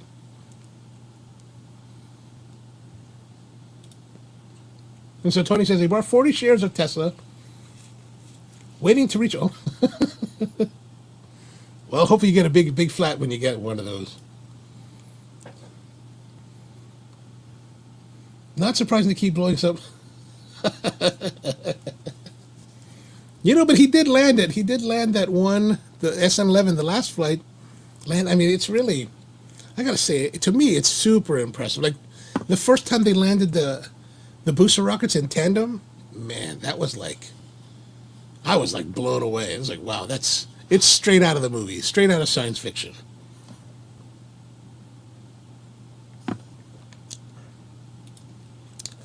Well, I gotta say, if you're that wealthy and you don't have young girlfriends, who are we gonna be? Who will we be envious of? True. I agree with that. And he's a good front man. Maybe he's not as gregarious and interesting as what's his name? The guy, Sir Richard Branson. But I think Musk is still quite interesting.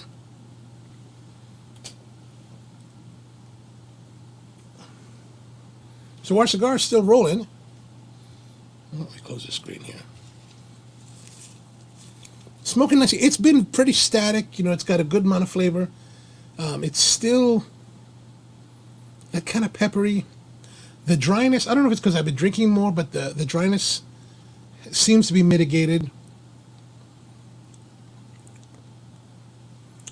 So there's a little bit of maybe some sort of sweetness.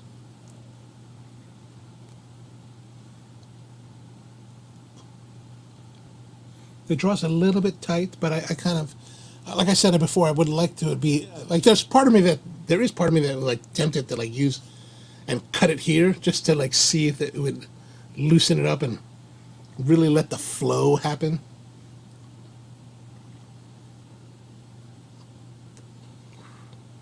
Maybe we'll try that just to see what it's like.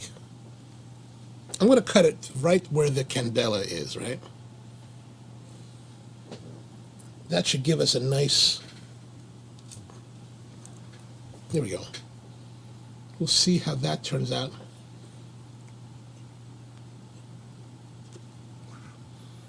So initially, my reaction is that was probably a mistake. In the center, on the tongue, a little bit of dryness, a little bit of some kind of residue, more like, on my tongue it feels like an ash, but it doesn't look like it is. That's just a perception thing. But Maybe it's greater heat. That's what it is. Definitely greater heat. And I think maybe that's because, on the cap where I'd been smoking for the last hour, of course it's moist because of the saliva, where I cut far enough up that there is no more wetness, and it's kind of hotter. And it does sort of look, I can't really see too well, but maybe you guys can see it better with light. But yeah, you can see it looks a little bit darker. I don't know if that's just necessarily, that's interesting.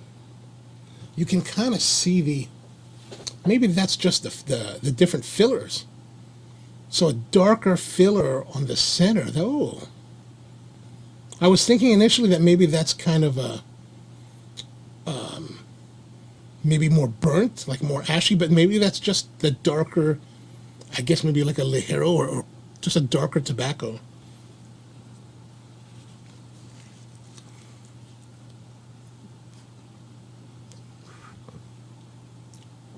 Okay, those few moments of not puffing on it have reduced that heat. And so Tony's asking, this is the Romacraft 2018 Craft, and basically it's a trumpet shape that starts off on the far end as a 60 ring gauge and then tapers down to like a 38. And where I've cut, it's probably like a 40, 42. And Tony says that black stuff here is probably Pennsylvania Broad. That would make sense. I mean, that certainly looks like it could be.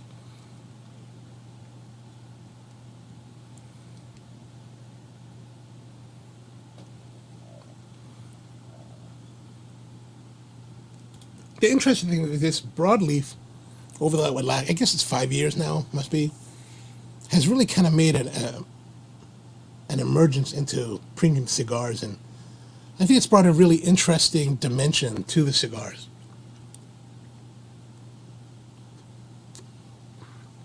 So by cutting that out, the cap off, it does make the draw slightly easier. It's still tight, comparatively. I think that's because it's so nicely rolled in here.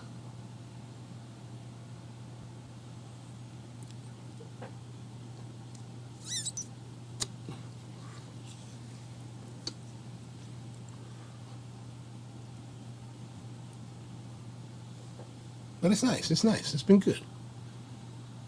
It's been good. Oh, and evidently, speaking of which, Virgin Galactic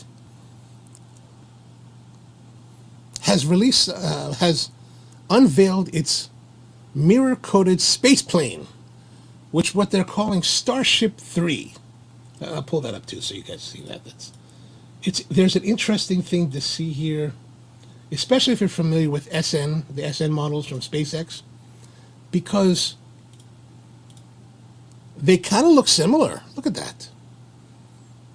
It looks similar. Oh no, that is the SN. Okay, never mind. Sorry. Oh, here we are. I was going to say that kind of at least seemed kind of strange. Here, this is the actual space plane. So this is for space tourism. This is where I believe this is the ship where several years ago Richard Branson was asking people to pay $250,000 to reserve their space on a flight. And it says flight tests are supposed to begin this summer. Oh, kind of cool looking. Very retro, kind of like with that polished 1940s aluminum bodies.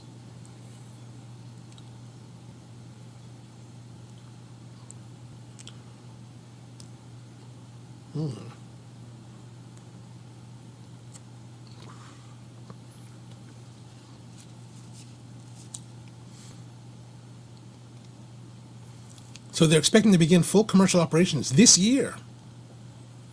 Wow. Oh, fascinating.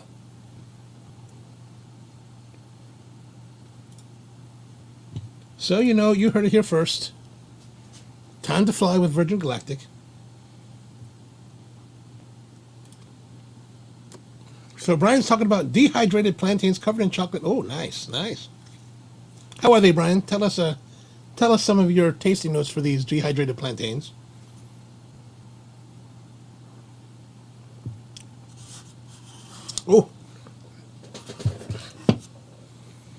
this may have a 9 on rum ratings, but it's definitely like a sharper, harsher on the back of the throat.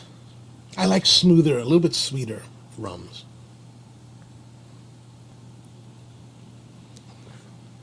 So next time you guys ever come to the roastery, let me know. Give you a taste of it. I should give it a try. Also, some of the news, Siri's voice, if you don't like Siri's voice, the woman, it can now be changed. I'm not sure exactly the details on the changing, but I'm sure they're going to have some kind of British dude. You know, that whole Jeeves or Jarvis kind of sounding thing.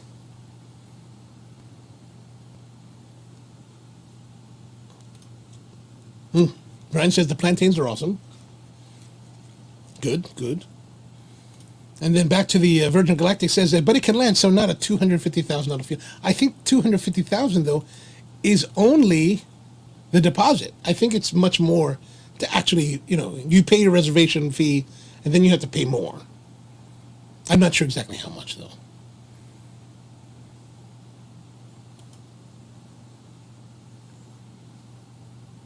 Her. I like her too. You mean Siri? Yes, yes. Actually, I don't know. I don't really use Siri because Siri just doesn't listen to me. Like, I'll talk. I'll talk and talk and talk, and Siri just ignores me. So her and I have a bad relationship. I just do my thing, and she does her thing. We just kind of stay out of each other's way and just kind of, you know, just biding our time until there's a new phone, and then we'll try someone new. Yeah, it's really disappointing. And so for the last few weeks, we've talked about houses that are available in Italy. So evidently, some of our viewers here on the show have taken that to heart and have bought a house in Italy. So they went to, where did they go? They went to, I forgot where they went. Oh, I think they bought a house in Calabria. Evidently, here this caption here says, the Barretts had visited Como, but it wasn't right for their needs. I don't know what that means. Like, you go to Como and it's not right for your needs. What's not right about Como? Como's pretty darn gorgeous. I have to say that Lago de Como is probably one of the most gorgeous places I've ever seen on this planet yet.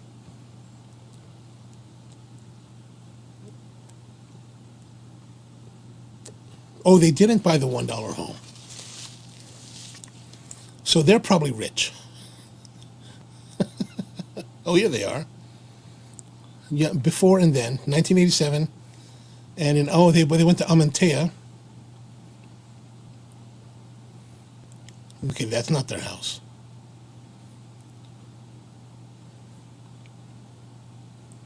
Oh, this is the house. Oh, interesting.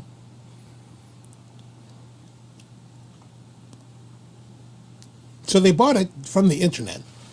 So they just kind of looked at it online and had the architectural report, and then just bought a house. Not bad. Might have to give it a try. I still like the idea of getting a $1 house, spending a few $10,000 to renovate it.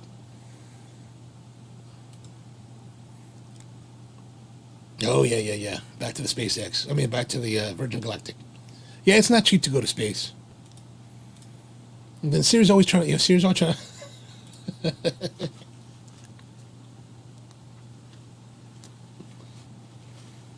Barbecue. I was just talking to this guy, John Eric, who's actually the guy that cut my hair yesterday. On Saturday mornings, he does barbecue at the Fells Point Farmers Market.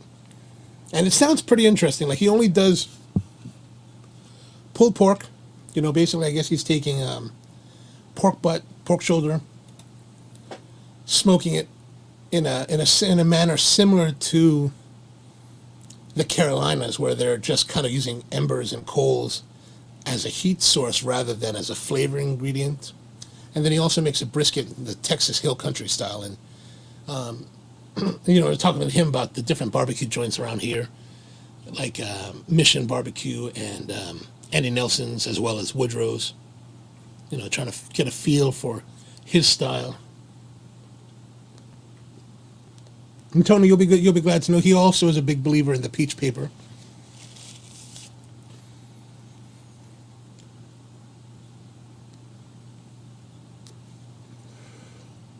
Oh, and Tony, you were talking about traveling. So evidently, here are the places in the world, I just saw this article today, that we can now travel to, especially if you have vaccination. I'll bring that up here. All right, so here they are. I'm going to go bigger so you can see it better. Belize. Belize is an interesting country. It's down there next to Guatemala. And it's like the only place in Central America that you can go and speak English. Like, English is widely spoken because it was a British colony. Which, to me, you know, after traveling through Central America, I've never personally been to Belize, but traveling through there, I'm always like, you don't have to speak Spanish there? It just seems odd in Central America. Cyprus is also, look at that. Can you imagine that? We can go to Cyprus now. Cyprus is nice. Ecuador and the Galapagos Islands with some iguanas. Get some boots made. Estonia. Georgia. This is Georgia, the country, not the Stone Mountain place. Not the place where you can't drink while voting. And then Iceland. But I don't know if you want to go to Iceland right now. Iceland's a little bit on the we have a volcano that's exploding kind of thing. Guatemala, who also has volcanoes that are ready to explode.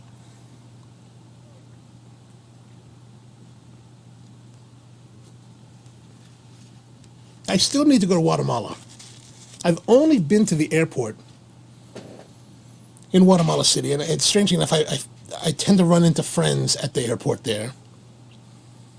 But then Guatemala City seems a bit rough, you know, and like one of my friends, she's in Guatemala, she lives there, and she went away for a trip, came home, and her entire apartment had been robbed. And not just like, okay, we broke in and stole your computer. Like, they broke in and stole everything, like all the furniture, all the fixtures, everything. I mean, it was just wiped her. I was like, holy God, that's craziness, man.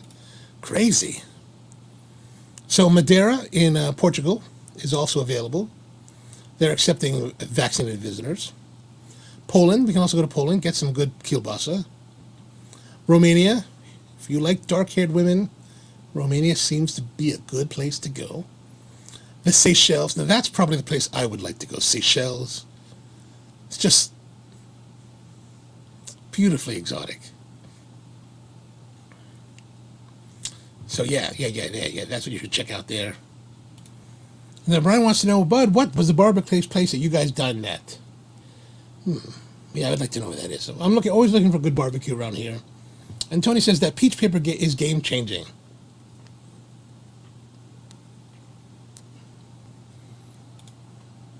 Seychelles is nice. Yeah, man. I would like to see that. That's one of the places. So my cigar's starting to go out again, so I'm going to have to hit it again.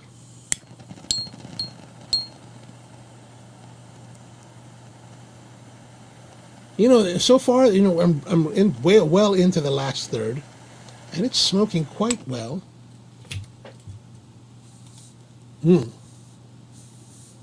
Jake's on Falls Road. Yeah, that's pretty good. They got nice ribs. Plus, their pit beef is good. Oh, speaking of pit beef, there's a place in Hamden now that sells pit beef only on Saturdays. I might have to go check it out Saturday morning.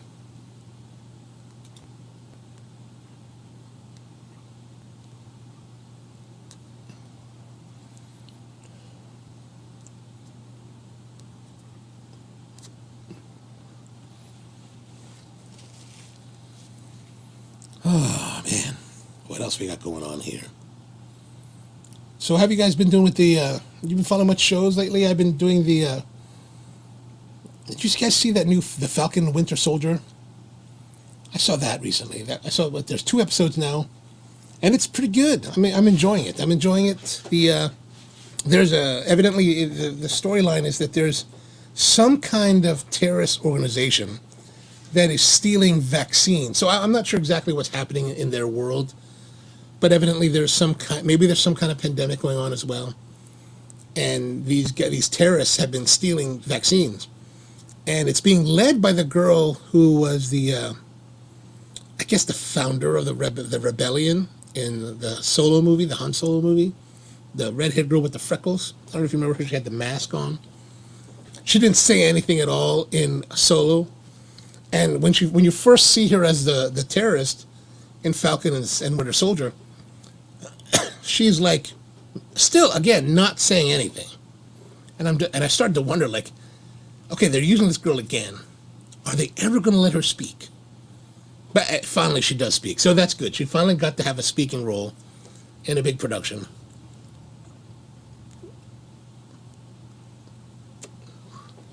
But if these people, these terrorists, are stealing vaccines from the government, who is now sending the new Captain America, who is not the Falcon, they got some other dude to be Captain America, is now chasing after them. I think they're trying to set us up for a scenario of who's really the good guy in this in their world, which I think will be kind of interesting.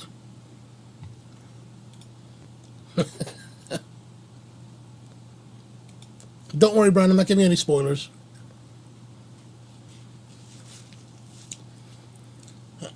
And Tony says he just finished up WandaVision, started out slow but ended up better. I agree with you. You know, like those first 4 episodes where it was strictly like those different eras of sitcoms, like that was pretty bizarre. Like you're like, what is going on here and why is this going on? And then I think it did get better. So evidently, according to their original release schedule prior to the COVID, Falcon and the Winter Soldier was supposed to come out before WandaVision. Now, I don't know exactly if there's something in Falcon and the Soldier that's supposed to lead up to the events of WandaVision or not, but that was originally the intended release schedule for it. And then if you're following that show called Resident Alien, that sci-fi series that's based on the comic book,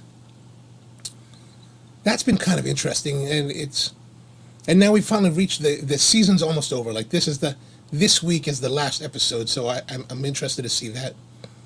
It seems like there's a lot to wrap up for the season in one episode. Like to me, there's a lot of things that are hanging out there. Yeah, agreed to that, Tony. Definitely, Falcon and Winter Soldier is getting good. Like I really like, excuse me, I really like the banter between Falcon and the Winter Soldier. They've got that really kind of like married couple kind of banter that they kind of don't like each other. Like they would like to get a divorce kind of thing, but they probably won't. That's kind of interesting. And then I just started trying to watch, my sister-in-law was like telling me about this TV show called The Last Man on Earth. And I'm not really well versed in Saturday Night Live and whoever is in Saturday Night Live, so I don't really know the main character. Like he's evidently from Saturday Night Live.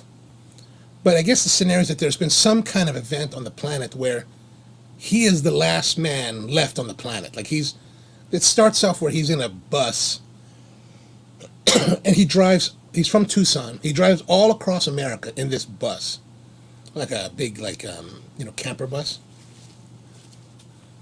And he's trying to find people. He leaves signs everywhere or messages that I'm in Tucson, come see me. And, it's interesting. And during his trip across America, he's stealing all of whatever's interesting to him, like a big Tyrannosaurus skull. He's stealing all kinds of fabulous artwork from the different museums, which is kind of funny. But there's it's total apocalypse, and evidently there's no power. And he's driving a 40-foot bus. So my question at first was like, okay, you're driving across America in this big bus. How do you get gas to fill the bus? Of course, they never answer that. Then he goes back to Tucson, kind of squats in some big mansion, and he's kind of a pig. He's just kind of like I don't know, if it was me living all by myself, sure, I guess you don't really care, but like your home is your castle. Like he's got his shit everywhere. Like it's all just food and wrappers and cans and everything. Trash is all over the place after a while. You just think that he'd have some measurement of like, okay, I'm living in this house, even it is a nice house. Why wouldn't you keep it nice? I don't know. And then of course now there's a girl, and I'm trying to figure out. But my sister-in-law tells me I should stick it out for a few more episodes because it evidently gets better.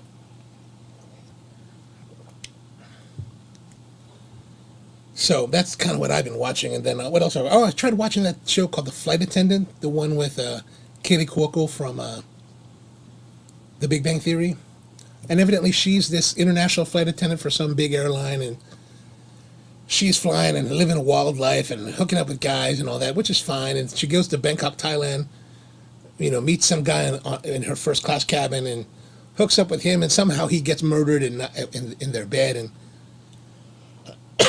but it's not really simple. Like I don't know, she doesn't. You don't feel so sympathetic to her character, so it's like I'm only in the first episode, and I'm kind of like I kind of stopped after like halfway through, and I'm like I don't know if I want to try to pick it up again. And then Tony says, "End of the world. There's no maid service." Yeah, that's true. That's true. But you can clean your own house. Like I don't want to live in a house that has all rubbish all over my house, even if I'm the last guy on the planet. Or maybe just like trash the house. I mean, you've got the whole city of Tucson to choose from. You can go anywhere you want. Whatever. Well, All right, so the cigar is, there it is. It's pretty much kind of gone out.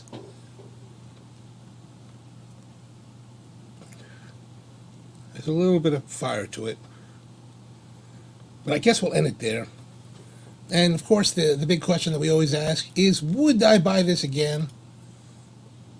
Sure. You can't. But, yeah.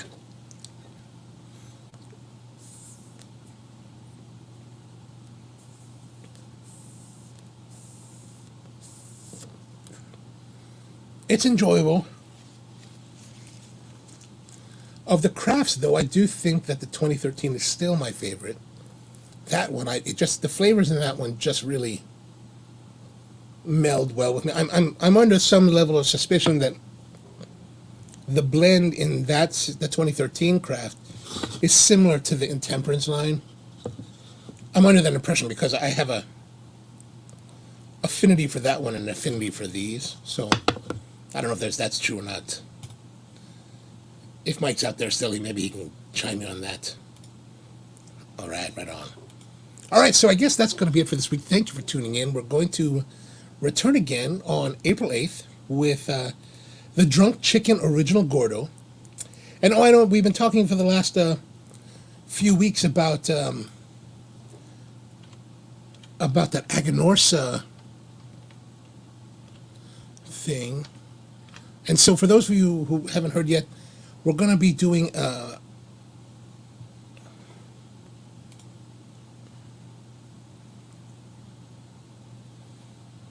we're going to be doing the a tasting with the Aganorsa Rare Leaf Reserva.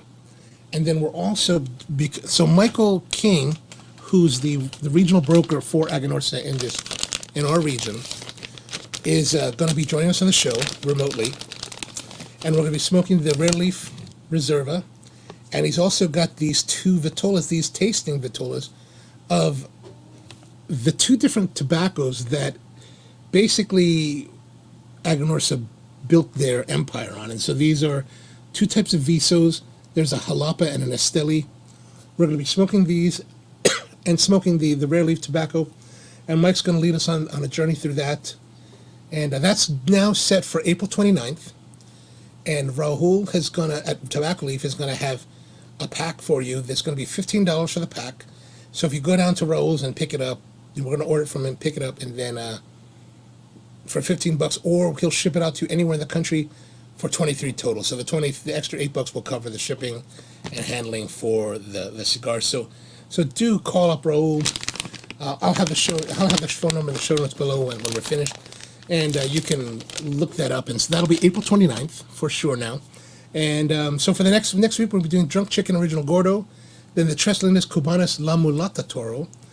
On the 22nd we have the Black Star Line War Witch Robusto. And then the 29th is going to bring us into the Aganorsa Rare Leaf. So, be great if you could join us for that. The weather should be nicer by the end of April, so that hopefully those of you who are in situations where it's a lot difficult for you to smoke inside will be able to head out to your decks and your porches and be able to join us then. So keep that in mind, and yeah, that's it. Thank you for tuning in. Really appreciate you spending this time with me every week, and we'll be back again next week at 8 p.m. See you then.